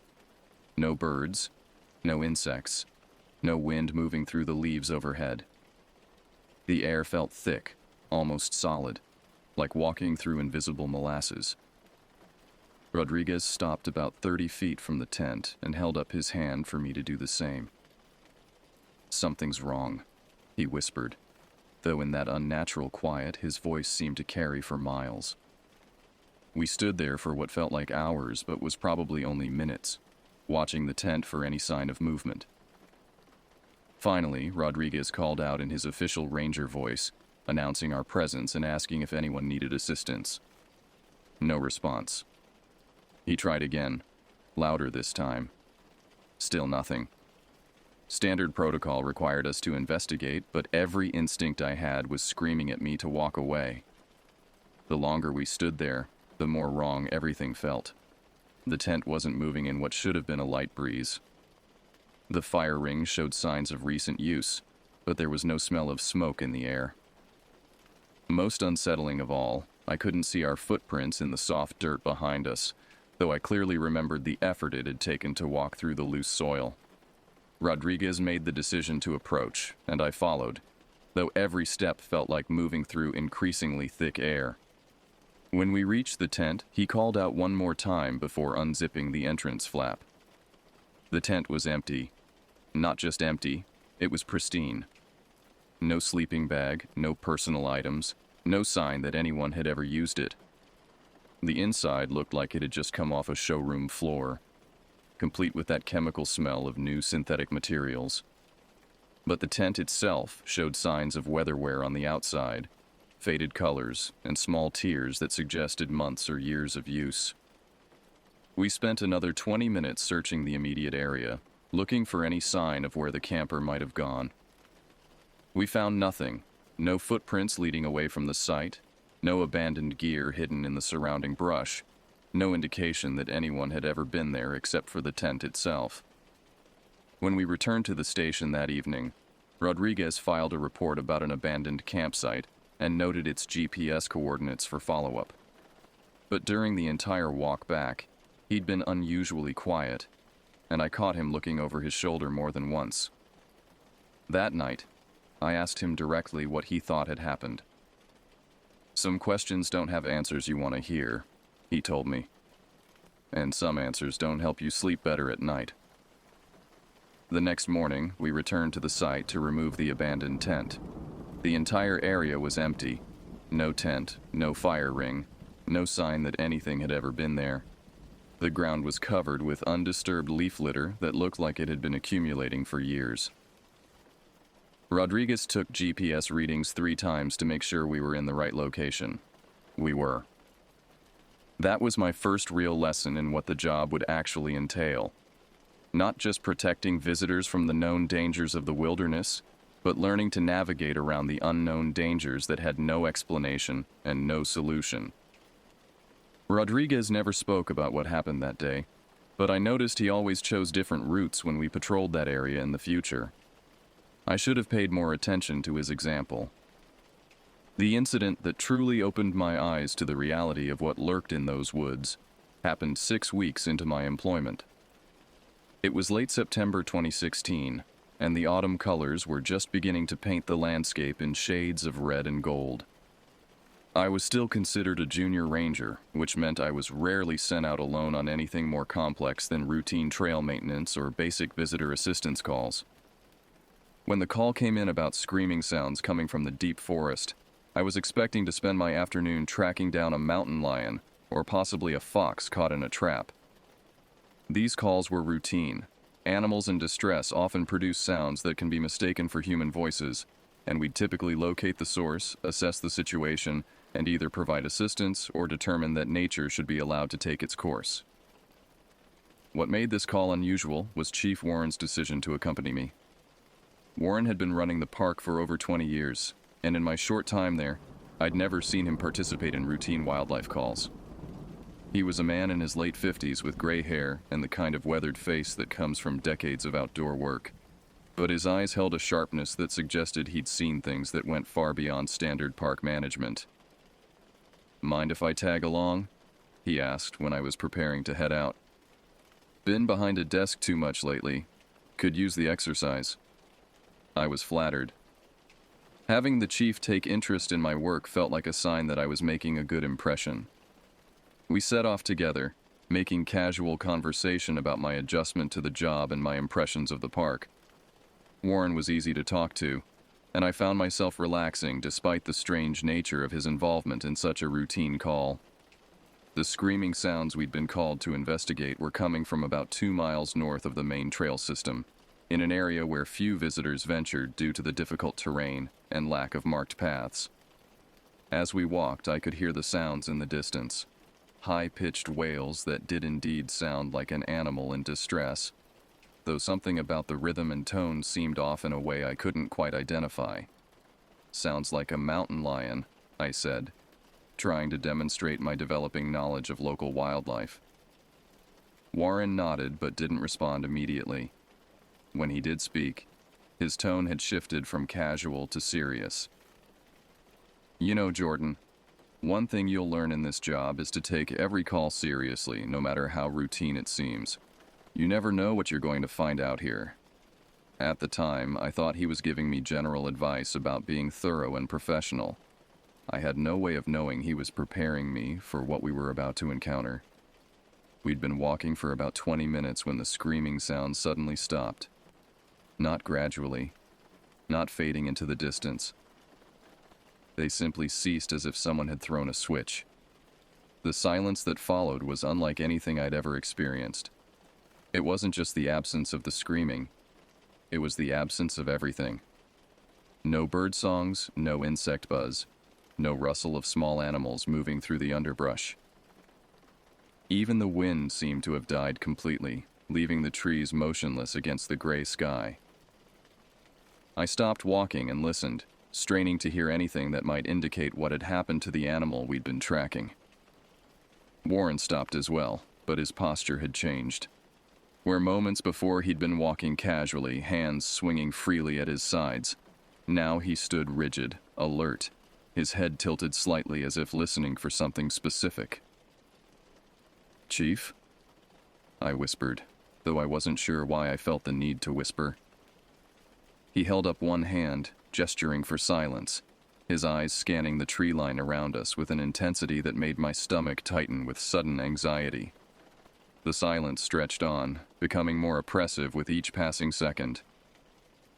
I began to wonder if something had happened to my hearing. The complete absence of sound was so absolute that it felt unnatural, wrong in a way that made my skin crawl. Then the buzzing started. It began as a low vibration, barely perceptible, like the distant hum of electrical equipment, but it grew rapidly in intensity until I could feel it resonating through my entire body. My teeth began to ache, and I had to clench my jaw to keep them from chattering. The vibration seemed to be coming from everywhere and nowhere, surrounding us and penetrating us until I felt like my bones were going to shake apart. My vision began to blur, and I rubbed my eyes, thinking something had gotten into them. But the blurring wasn't from debris. The entire world seemed to be vibrating, creating a disorienting effect that made it difficult to focus on anything. I looked at Warren and saw that he was experiencing the same thing, but his expression showed no surprise, only a grim determination that suggested he'd encountered this phenomenon before. The buzzing intensified until it reached a level that was physically painful. I wanted to cover my ears, but I found that the sound wasn't just auditory, it was coming from inside my head, resonating through my skull in a way that made me feel nauseous and disoriented. I was beginning to panic, wondering if we were experiencing some kind of seismic event or electrical storm, when I saw movement in the tree line ahead of us. At first, I thought it was just a shadow, a trick of the eye caused by the visual distortion from the buzzing.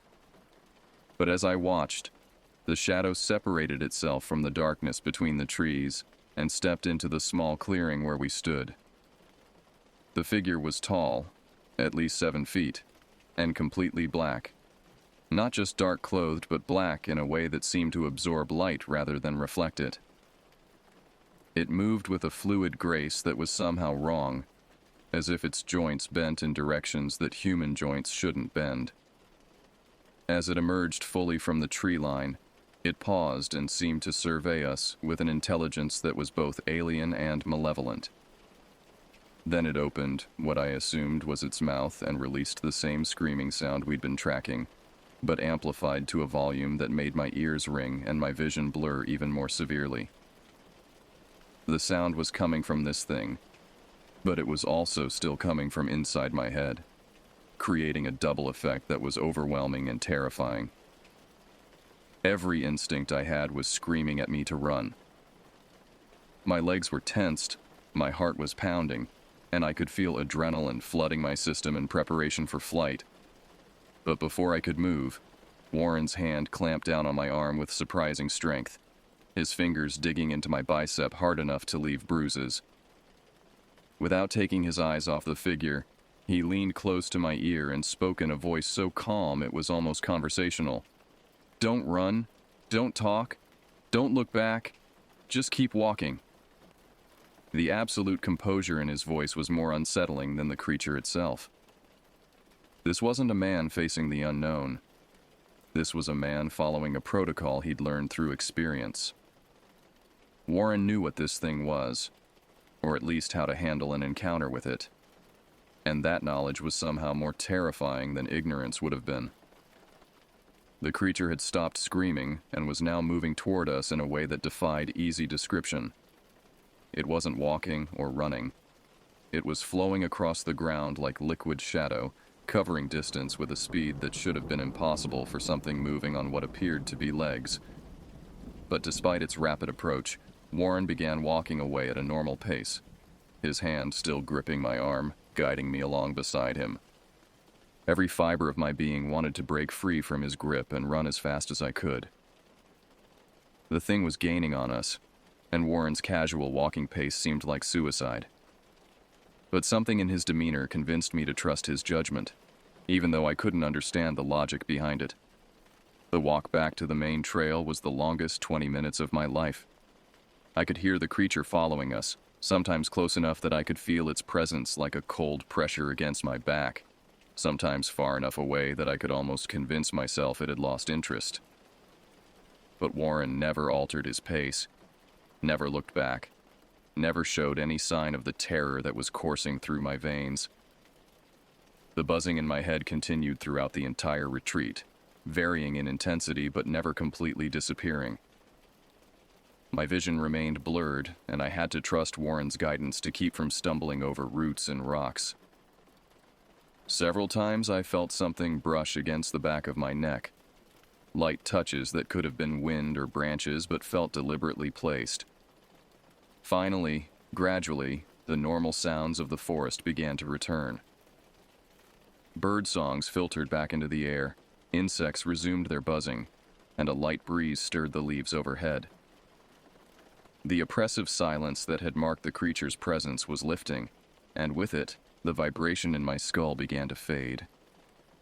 When we reached the main trail, Warren finally released my arm and continued walking without speaking. I stopped and turned around, looking back toward the area we'd left, but saw nothing unusual. The forest looked normal, peaceful even, giving no indication of what we'd just encountered. Warren continued walking toward the main station as if nothing had happened, his pace steady and his expression neutral. I stood on the trail for several seconds, staring back into the woods and trying to process what I'd just experienced.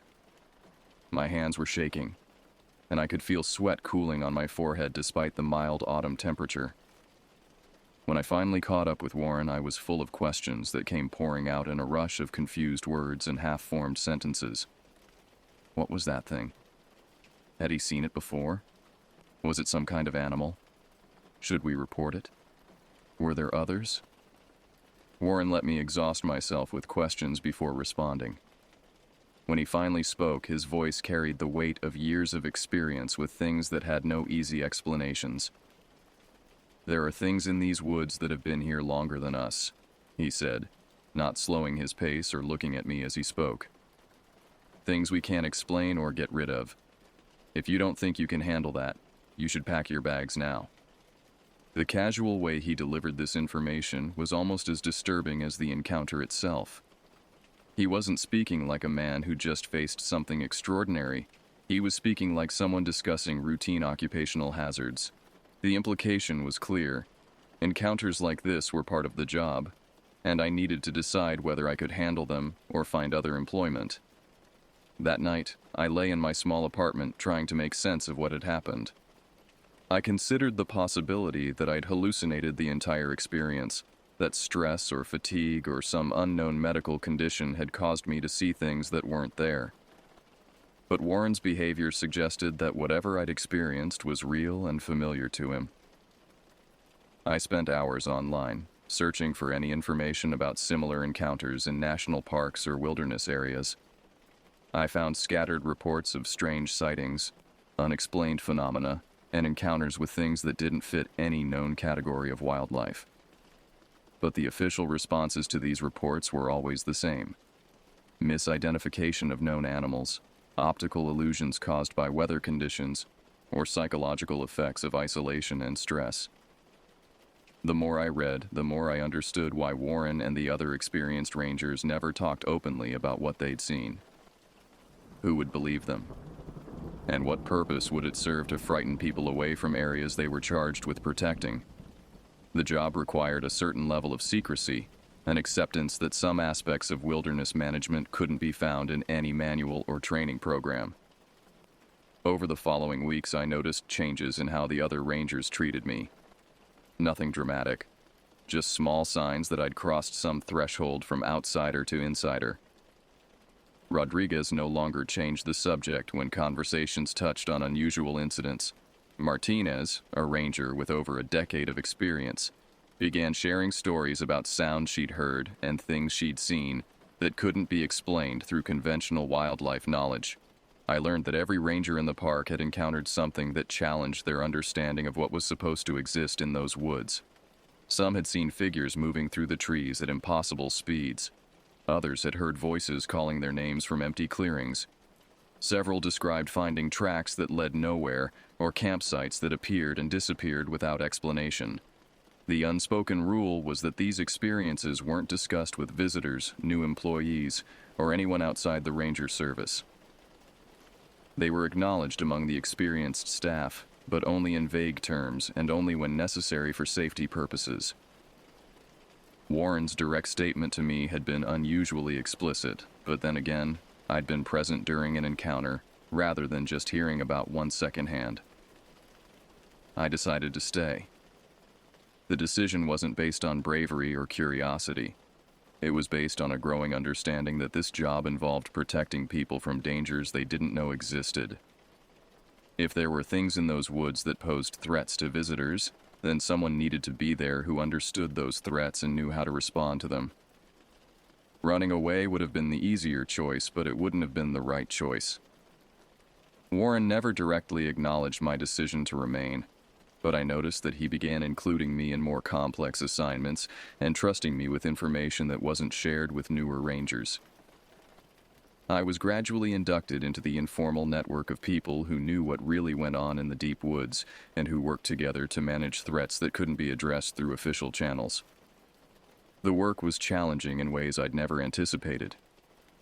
Beyond the normal responsibilities of trail maintenance, visitor assistance, and wildlife management, there was an additional layer of vigilance required.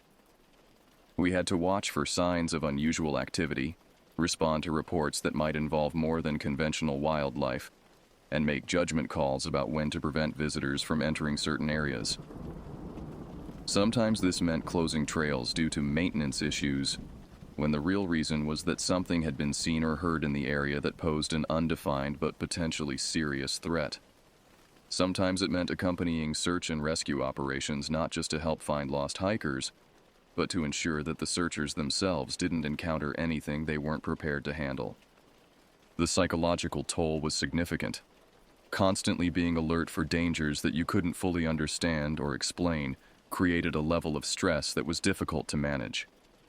Sleep became elusive, filled with dreams of shadows moving through trees and sounds that seemed to come from nowhere. Even during off-duty hours, I found myself listening for things that shouldn't be there and watching for movement that didn't follow normal patterns. But there were compensations. The work itself was meaningful, and the knowledge that I was helping to protect people from threats they couldn't imagine gave me a sense of purpose that I'd never experienced in previous jobs. The camaraderie among the Rangers who shared this knowledge was strong. We understood each other in ways that people outside the service couldn't understand us. And despite the dangers and the stress, I was genuinely passionate about wilderness conservation. The fact that these woods contained mysteries that science couldn't explain only made them more precious in my eyes. They represented something primal and ancient that had survived despite humanity's relentless drive to categorize and control every aspect of the natural world. I threw myself into the work with a dedication that surprised even me. I learned to read subtle signs in the environment that might indicate unusual activity. I developed protocols for responding to different types of incidents. I studied the patterns of when and where strange encounters were most likely to occur, trying to find some logic that might help us predict and prevent dangerous situations. What I discovered was that there was no logic, at least none that I could discern. The incidents seemed random, following no pattern of timing or location that would allow for prediction. The only consistent factor was that they tended to occur in areas that were remote and rarely visited, suggesting that whatever was responsible for them preferred to avoid human contact most of the time. This preference for isolation was both reassuring and troubling. It was reassuring because it meant that most visitors would never encounter anything unusual during their time in the park. But it was troubling because it suggested that these entities or phenomena were intelligent enough to recognize and avoid human presence when they chose to, which raised questions about their true nature and capabilities. 2 years into my career as a ranger, I'd grown accustomed to the reality that my job involved far more than what was described in the official position requirements. I'd learned to trust my instincts when something felt wrong, to recognize the subtle signs that indicated an area might be temporarily unsafe for visitors, and to accept that some questions would never have satisfactory answers. The incident with the stairs happened during what should have been a routine search operation. 8-year-old Casey Morrison had wandered away from her family's campsite while her parents were setting up their tent. It was early June 2018, and the park was experiencing its first major influx of summer visitors. The girl had been missing for about 3 hours when her parents reported her disappearance to the Park Service. Search operations for missing children follow specific protocols designed to maximize the chances of a successful recovery while minimizing risks to the search teams. The area around the Morrison campsite was divided into grid sections, with teams of 2 rangers assigned to each section. The idea is to conduct a thorough but rapid search, calling out regularly and watching for any signs of the missing person. I was paired with Jenny Walsh, a ranger with 5 years of experience who'd participated in dozens of search operations.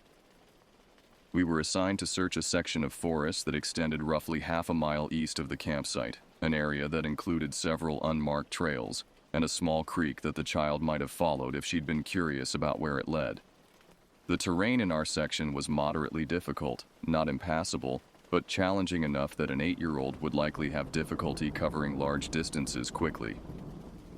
We moved through the area systematically, calling Casey's name every few minutes and listening for any response.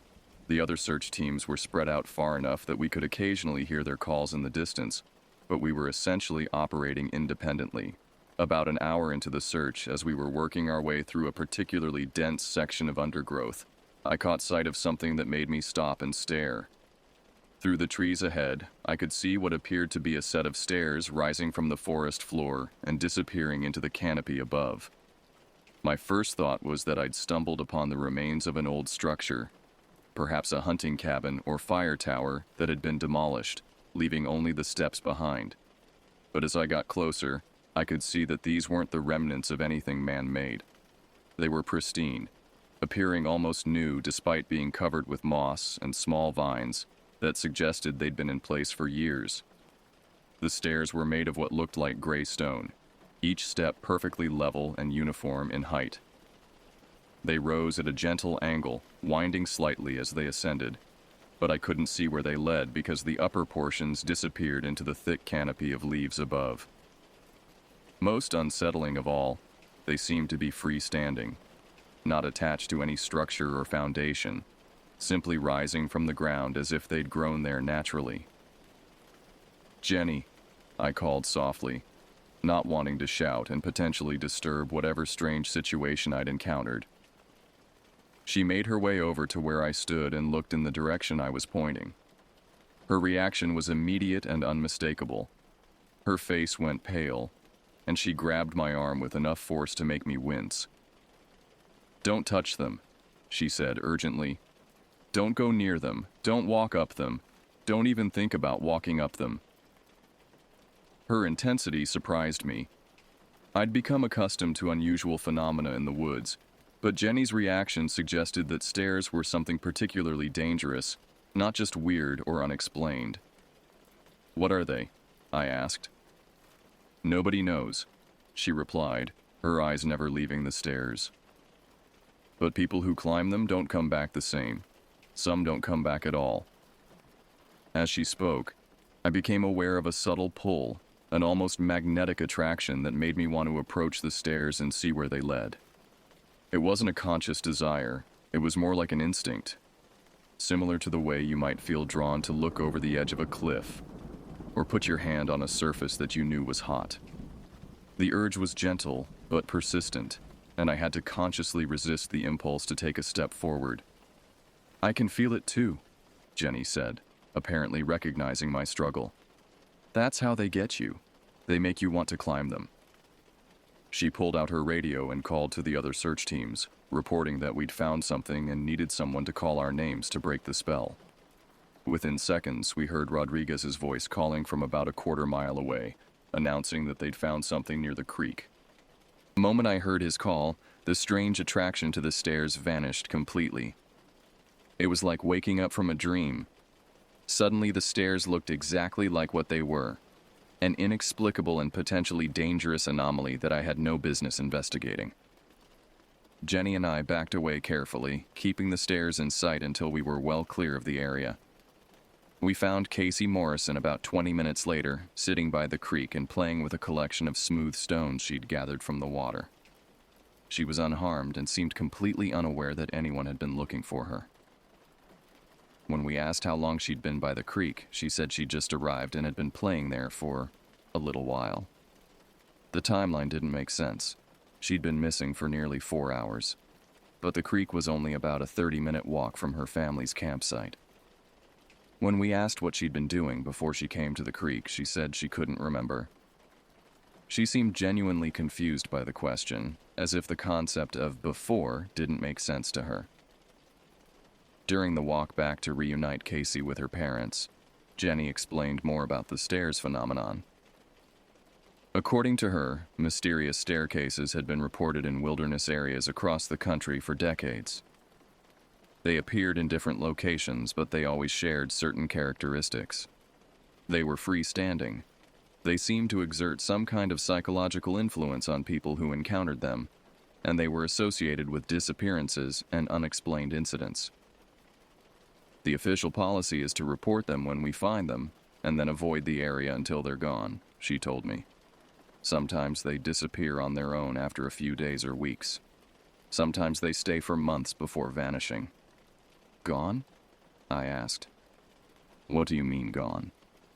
"Just gone," she said. "Like they were never there. No trace, no foundation, nothing."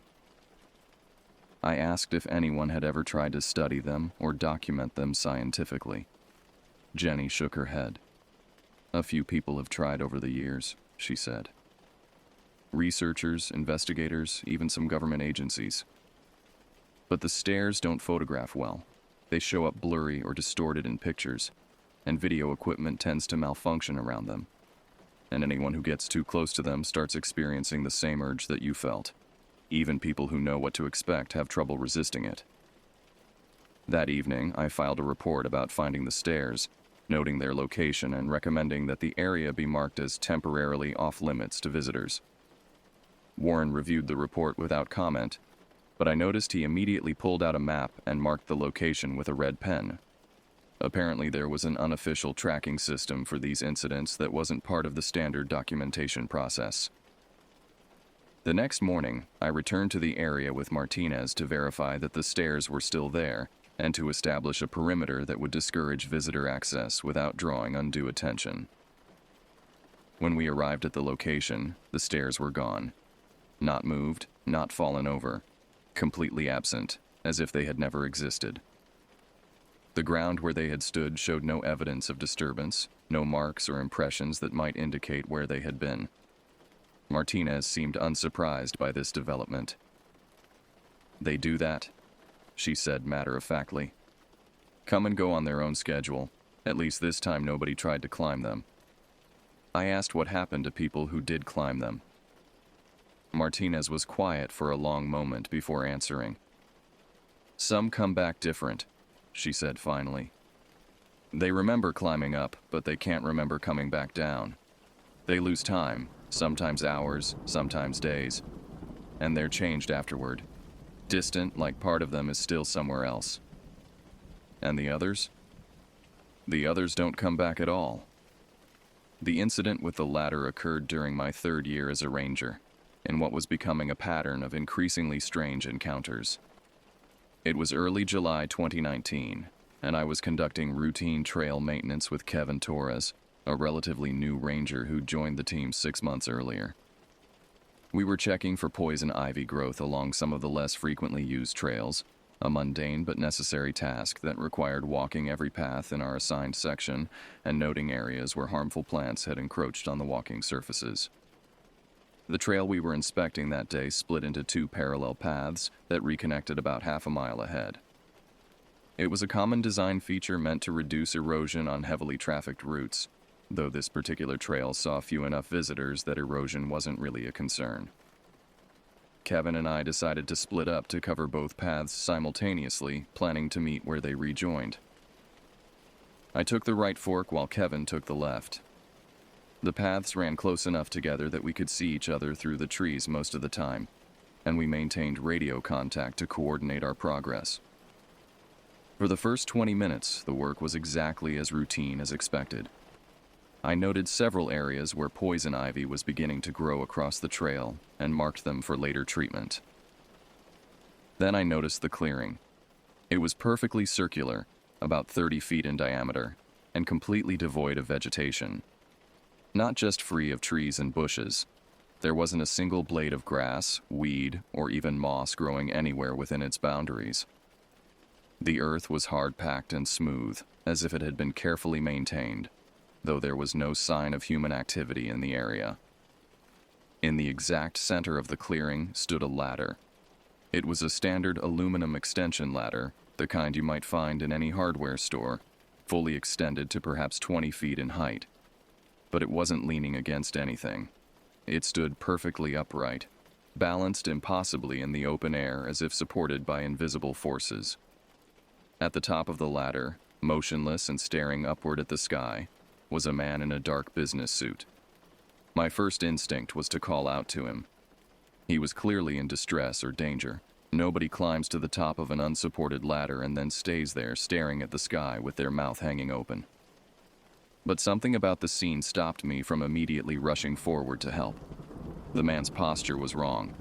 He wasn't gripping the ladder or showing any signs of effort to maintain his balance. He stood on the top rung as casually as if he were standing on solid ground, his head tilted back at an angle that looked uncomfortable. His mouth open wide as if he were about to scream or had been frozen in the middle of screaming. I circled the clearing slowly, looking for wires or supports that might explain how the ladder was standing upright. I found nothing. The ladder simply stood there, defying physics and common sense, with its impossible passenger balanced at the top. "Hello," I called out, staying at the edge of the clearing. "Are you all right? Do you need assistance?" No response. The man didn't move, didn't acknowledge my presence in any way. He continued staring upward with that same frozen expression, as motionless as a statue. I tried calling louder, identifying myself as a park ranger and offering help. Still no response. The man might as well have been carved from stone for all the reaction he showed to my presence. I radioed Kevin and asked him to come over to my location. While I waited for him to arrive, I continued studying the scene, trying to understand what I was looking at. The man's clothes were pristine. No wrinkles, no dirt, no signs that he'd climbed up the ladder or spent any time outdoors. His hair was perfectly styled, and his shoes were clean and polished. He looked like he'd stepped out of an office building moments earlier. But the expression on his face suggested something else entirely.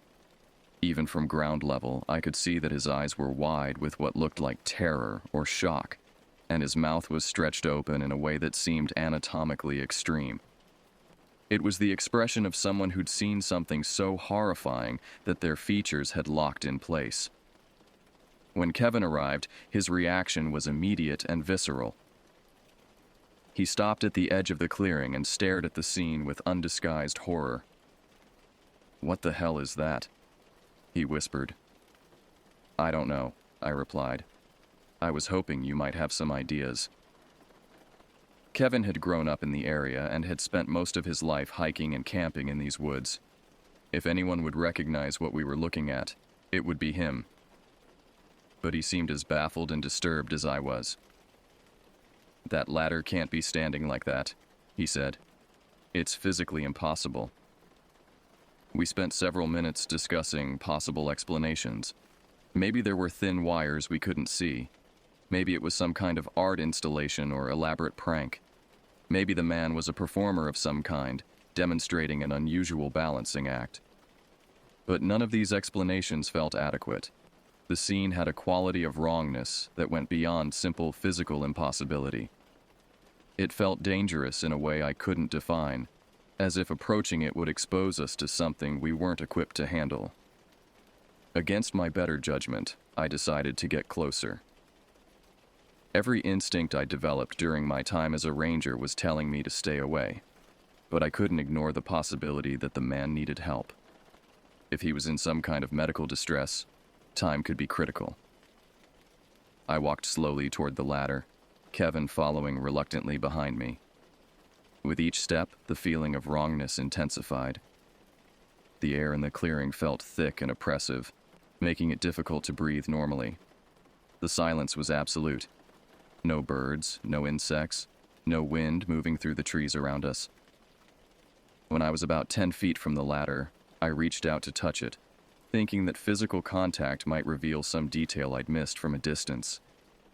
The moment my fingertips made contact with the aluminum surface, the man at the top moved. His head snapped down with a motion so sudden and violent that I heard his neck crack. His face, which had been pointing skyward, was now looking directly at me, and the expression of frozen terror was even more horrible up close. His eyes were bloodshot and bulging, and his mouth was stretched so wide that I could see his teeth and gums in grotesque detail. Then he drew in a breath, a long, rasping gasp that sounded like air being forced through a broken pipe. The sound seemed to go on forever, a horrible sucking noise that made my skin crawl and my stomach turn. I stumbled backward, pulling my taser from its holster, more from instinct than from any rational plan. Behind me, I heard Kevin shout something, but I couldn't make out the words over the sound of my own heart pounding in my ears. I spun around to see Kevin standing at the edge of the clearing with his hands raised, and I realized I was pointing the taser at him. I immediately lowered the weapon and turned back toward the ladder. It was lying flat on the ground and the man was gone. Kevin and I searched the area thoroughly, following protocol for a missing person, even though neither of us believed we would find anything. We found no footprints, no trace of where the man might have gone, no evidence that anyone other than ourselves had been in the clearing recently. The ladder itself appeared completely normal when examined on the ground. It was a standard aluminum extension ladder, showing signs of wear but nothing unusual. When we tried to extend it and stand it upright, it fell over immediately, as any unsupported ladder would. We reported the incident, but there was no investigation. Warren filed our report with the same collection of unusual incident reports that seemed to accumulate without ever being officially addressed. The area was quietly added to the list of locations that rangers were advised to approach with caution, though no formal restrictions were placed on visitor access. That night, Kevin told me he was considering looking for work in a different park system. He'd grown up believing he understood these woods, but the incident with the ladder had shattered his confidence in that understanding. He felt like the place he'd thought of as home had revealed itself to be something alien and hostile. I convinced him to stay, though I wasn't entirely sure my advice was wise. The truth was that I was beginning to understand that our job involved more than protecting visitors from the woods. It also involved protecting the woods from visitors who might not be prepared for what they could encounter. People like Kevin, who knew the area well and could recognize when something was wrong, were valuable assets in that effort. But I could see the toll it was taking on him, just as I could feel it taking a toll on me. Each strange encounter made the world feel a little less stable, a little less predictable. We were being asked to accept that reality had different rules in these woods, and that acceptance came with a psychological cost that was difficult to measure but impossible to ignore. By 2020, I'd been working as a ranger for 4 years, and I thought I'd seen the worst of what the woods had to offer.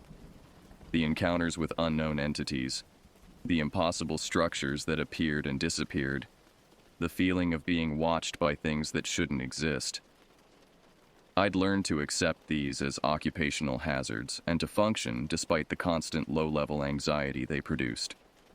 The incident that tested the limits of my psychological resilience began on a cold morning in February. The park received far fewer visitors during the winter months, which made it an ideal time for maintenance work and deep forest surveys that would be difficult to conduct during peak season. I was assigned to conduct a solo patrol of the northern sections, checking for storm damage and noting any changes that might affect trail conditions when hiking season resumed. Solo patrols were both a privilege and a burden. On one hand, they represented a level of trust from the senior rangers. You weren't sent out alone unless you demonstrated the ability to handle whatever you might encounter.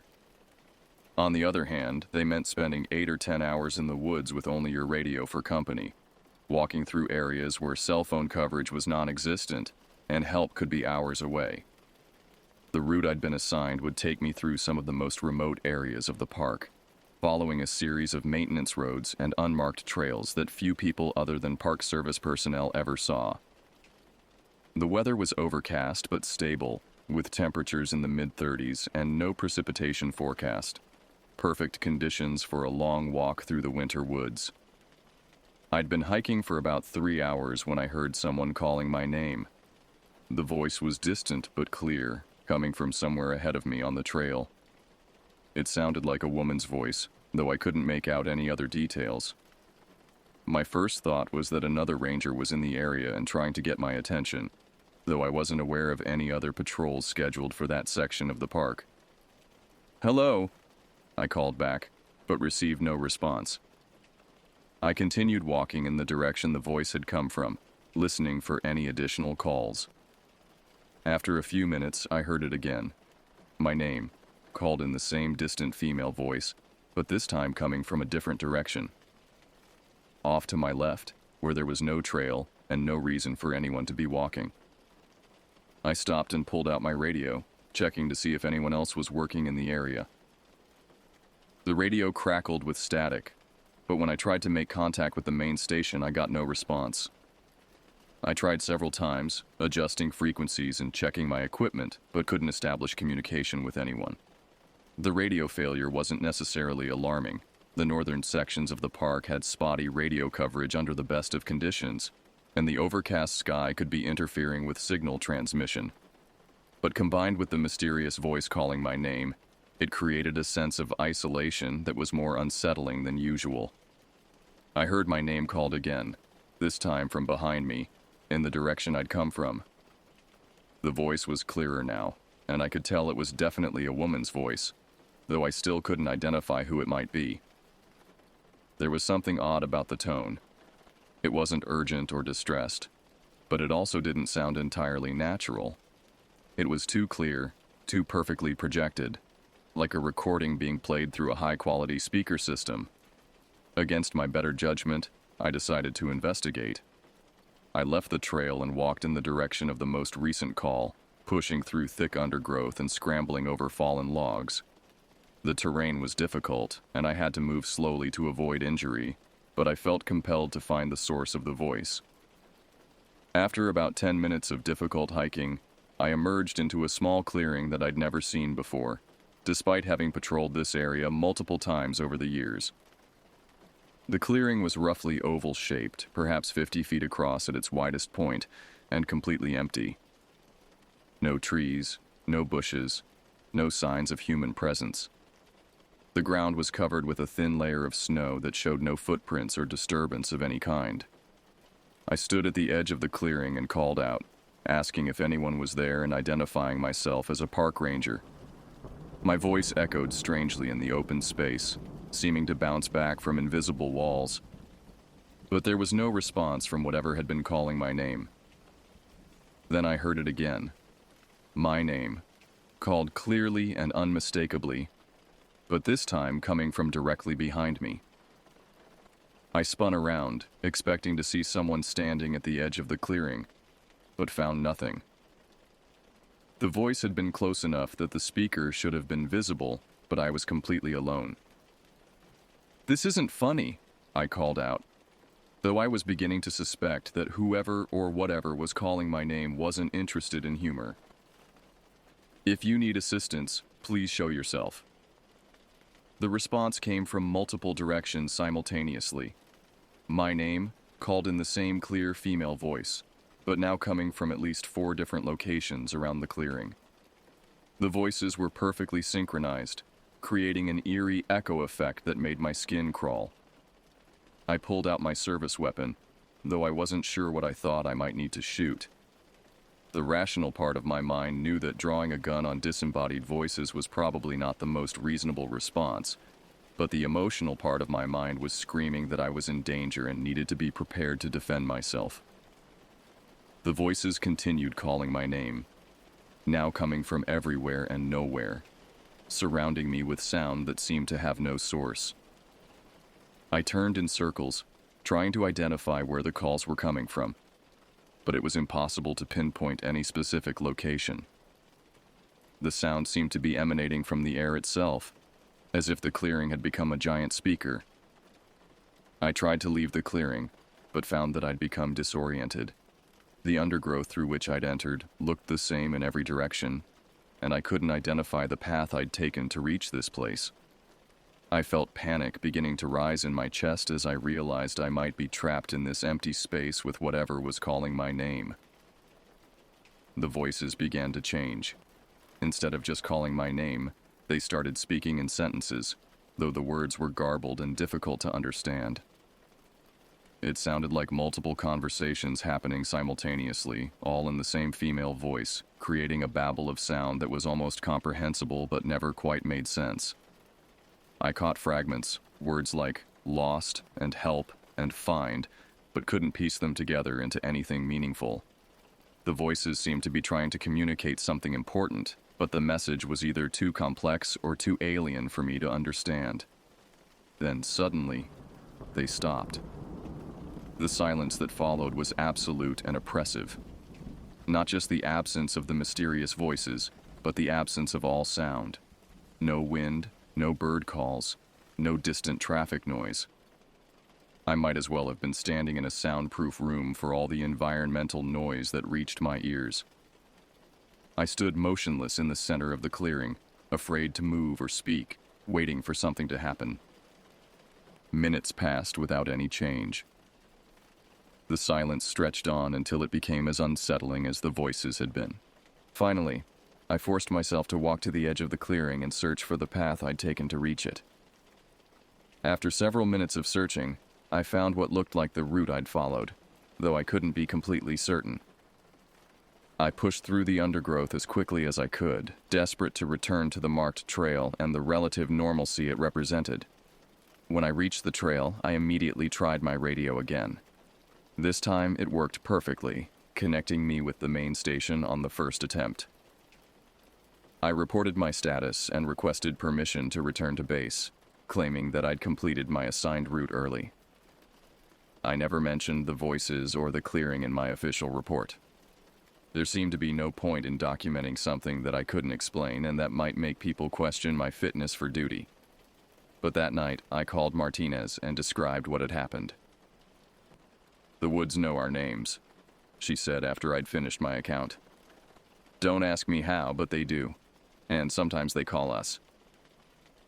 She told me about her own experience with disembodied voices, an incident that had occurred during her second year as a ranger. She'd been called into a similar empty clearing and had heard multiple voices speaking her name in languages she didn't recognize. Like me, she'd found no source for the voices and no explanation for what had happened. "Did you ever figure out what they wanted?" I asked. "I don't think they want anything," she replied. "I think they're just echoes. Memories of people who got lost in the woods and never found their way out. They remember calling for help, so they keep calling." It was a disturbing theory, but it felt more plausible than the alternatives I'd been considering. The idea that the woods might somehow retain impressions of past events, playing them back like a natural recording system, was strange, but not impossible to accept. But it raised other questions that I wasn't sure I wanted answered. If the voices were echoes of people who'd gotten lost, what had happened to those people? And why did the echoes know my name? The encounter that finally broke my resolve to continue working as a ranger happened during my 6th year on the job, in the autumn of 2022. By then, I'd experienced enough unexplained phenomena to develop a sort of professional numbness to the impossible. I'd learned to file strange incidents in a mental category labeled "things I'll never understand," and to focus on the aspects of the job that made logical sense. But some experiences resist categorization, and some sights stay with you regardless of how well you think you've prepared yourself for the unknown. I was working the late shift on a Saturday evening in October, providing security coverage for the park during the peak autumn season when visitor numbers remained high even after dark. My assignment was to patrol the main camping areas and ensure that visitors were following fire safety regulations and noise ordinances. It was routine work that required more social interaction than investigation skills. Most of the evening involved friendly conversations with campers who were curious about local wildlife or needed directions to restroom facilities. A few required gentle reminders about quiet hours or proper food storage procedures. Nothing that suggested the night would be anything other than ordinary. Around 11 o'clock, I received a radio call from a visitor who was camping in one of the more remote sites. He reported seeing people watching his campsite from the tree line and was concerned about his family's safety. The call itself wasn't unusual. Campers frequently mistook wildlife for human intruders, especially in low-light conditions when shadows and movement could be easily misinterpreted. I drove to the area and parked my vehicle near the caller's campsite. The family consisted of 2 parents and 2 teenage children, all of whom seemed genuinely frightened rather than simply confused. They'd been sitting around their campfire when they noticed what they described as people standing between the trees just watching us. "How many people?" I asked. "At least 6 or 7, the father replied. "Maybe more. They're just standing there, not moving, not making any noise. They've been there for about 20 minutes. I asked the family to show me where they'd seen the figures.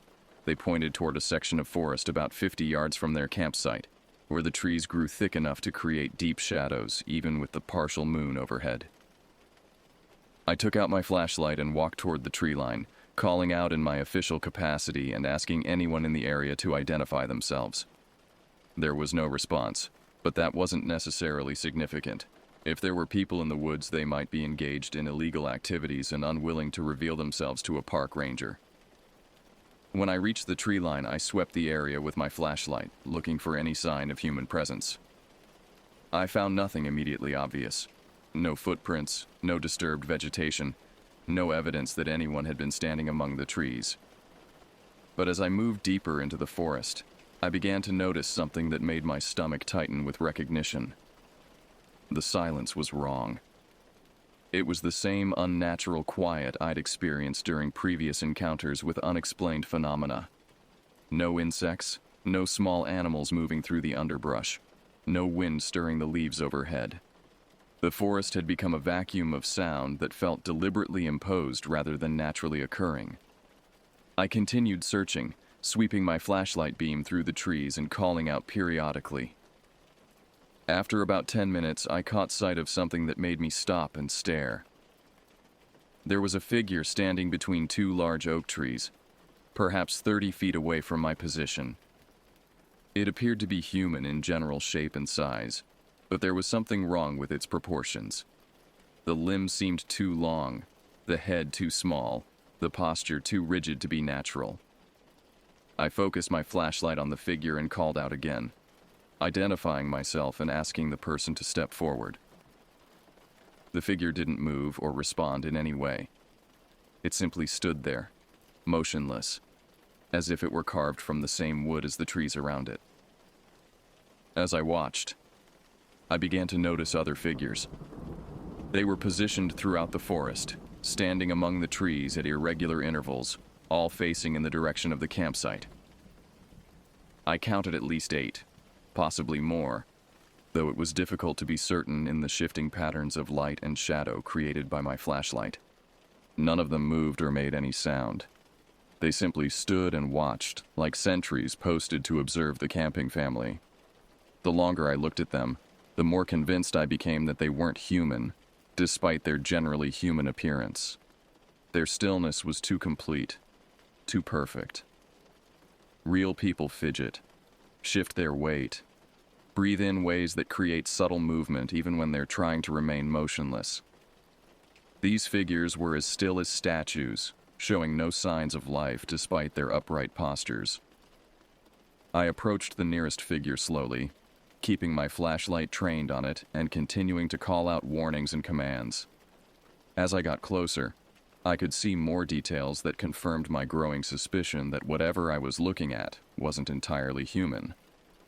The figure's skin, if it could be called skin, was gray and seemed to have a texture like bark.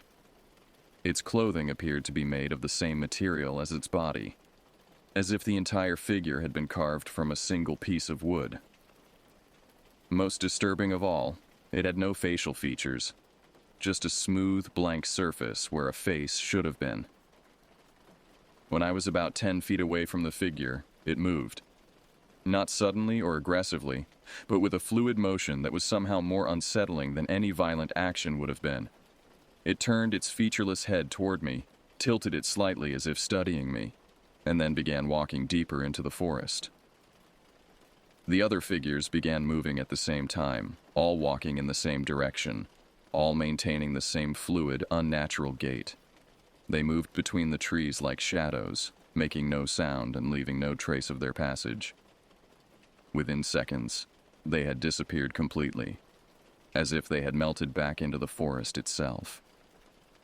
I stood alone among the trees, my flashlight beam playing across empty spaces where the figures had been moments before. The natural sounds of the forest began to return gradually.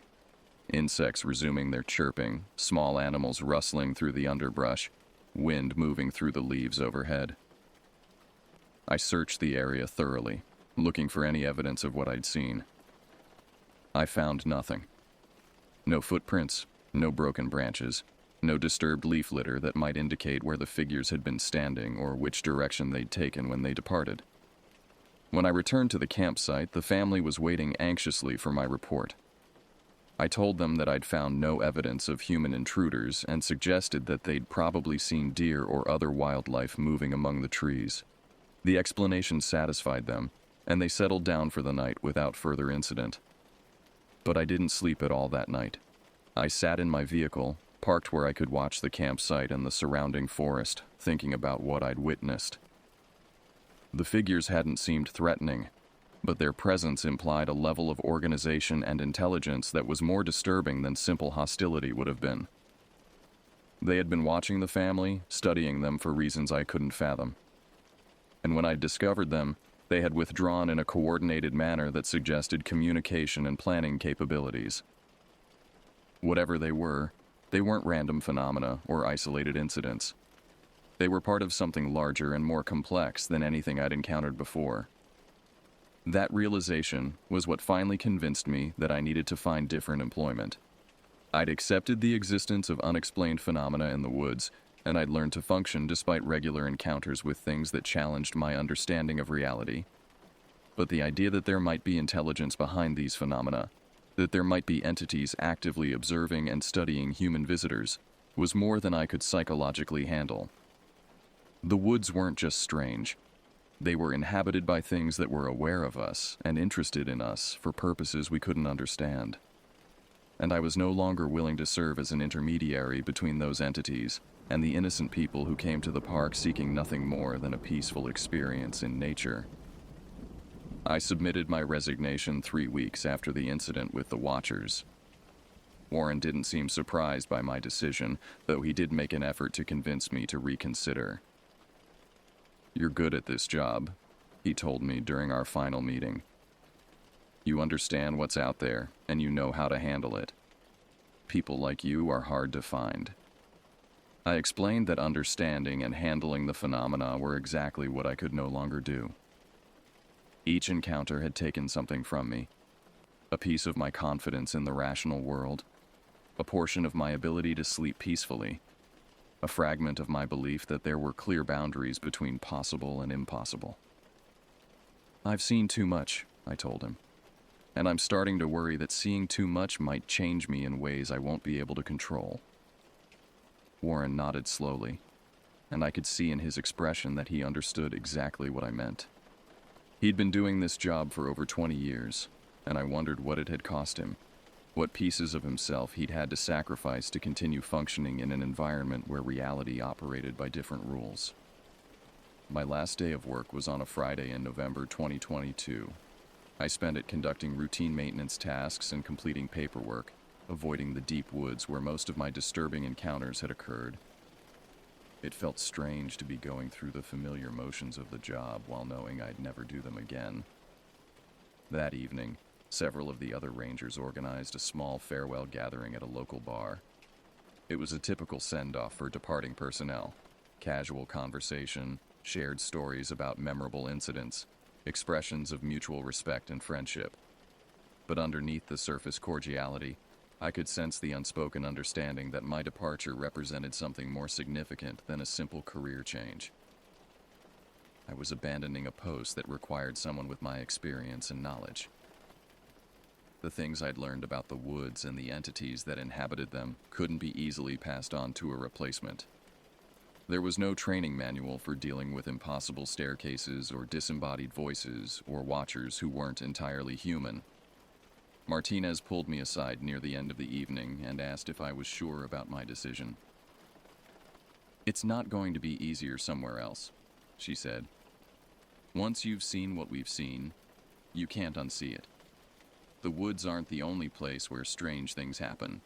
They're just the only place where we have colleagues who understand." She was probably right. The experiences I'd had as a ranger had changed my perception of reality in ways that would follow me regardless of where I went or what work I did. I would always be someone who knew that the world contained things that science couldn't explain and that most people weren't prepared to believe. But I'd reached the point where continuing to expose myself to those things felt more dangerous than learning to live with the knowledge that they existed. I needed to step back from the front lines and find a way to process what I'd experienced before it consumed whatever remained of my psychological stability. I moved to a different state and found work in environmental consulting, helping businesses comply with regulations and minimize their ecological impact. It was meaningful work that allowed me to use my education and experience while maintaining a safe distance from the kind of unexplained phenomena that had defined my time as a ranger. For 2 years, I managed to convince myself that I'd successfully escaped from that world of impossible encounters and inexplicable experiences. I had a normal job with normal challenges, and I slept better than I had in years. I began to think that Martinez had been wrong, that it was possible to move on from what I'd seen and return to a conventional understanding of reality. Then I started having the dreams. They began as vague impressions, fragments of memories from my time in the woods, images of figures moving between trees, sounds of voices calling my name from empty clearings. Gradually, they became more specific and more vivid until I was experiencing detailed recreations of incidents I'd tried to forget. The dreams weren't random recollections. They were sequential, following a chronological order that took me through my entire career as a ranger from beginning to end. Night after night, I relived every strange encounter, every impossible sight, every moment of terror and confusion I'd experienced in those woods. But the dreams weren't just memories. They contained elements that I didn't remember from the original experiences, details I hadn't noticed at the time, perspectives I couldn't have had, knowledge I'd never possessed. It was as if something was showing me the complete truth about what I'd encountered, filling in the gaps in my understanding with information that had been hidden from me during the actual events. The dream showed me that the entities I'd encountered weren't separate phenomena, but part of a larger system that monitored and maintained the balance between the human world and something else. Something older and more complex than anything I'd imagined.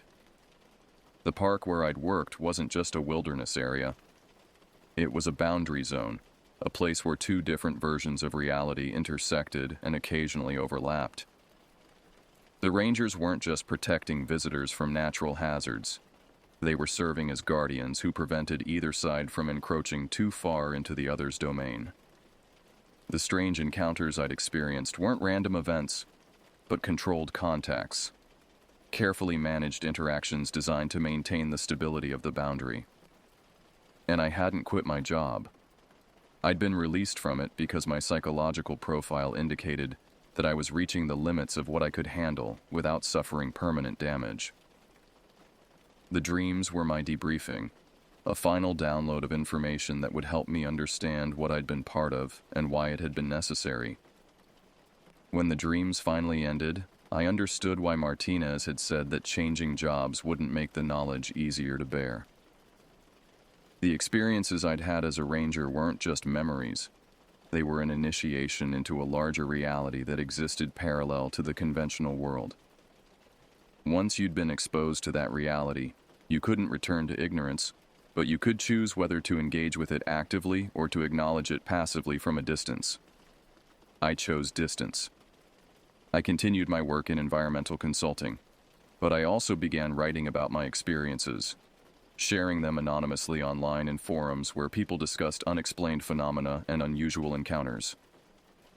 I found that writing helped me process what I'd been through, and that connecting with others who'd had similar experiences reduced the sense of isolation that had been eating away at my mental health. The woods remember everything, and they don't forget those who've served as guardians of their secrets. But they also understand that not everyone is equipped for a lifetime of that service, and they're willing to release those who need to step away before the burden becomes too heavy to bear. I don't regret my time as a ranger, despite the psychological toll it took. I learned things about the nature of reality that few people ever have the opportunity to learn, and I helped protect innocent visitors from dangers they couldn't imagine. But I also learned the importance of recognizing when you've reached your limits and need to seek safety before it's too late. The woods are still there, and the entities that inhabit them are still watching and waiting. New rangers take the place of those who leave, and the work continues as it has for generations. The boundary between worlds remains stable, maintained by people who accept that some truths are too large and too dangerous for general knowledge. I'm grateful that there are people willing to do that work, and I'm grateful that I was able to contribute to it for the time that I could. But I'm also grateful that I recognized when it was time to step away and let others take up the responsibility.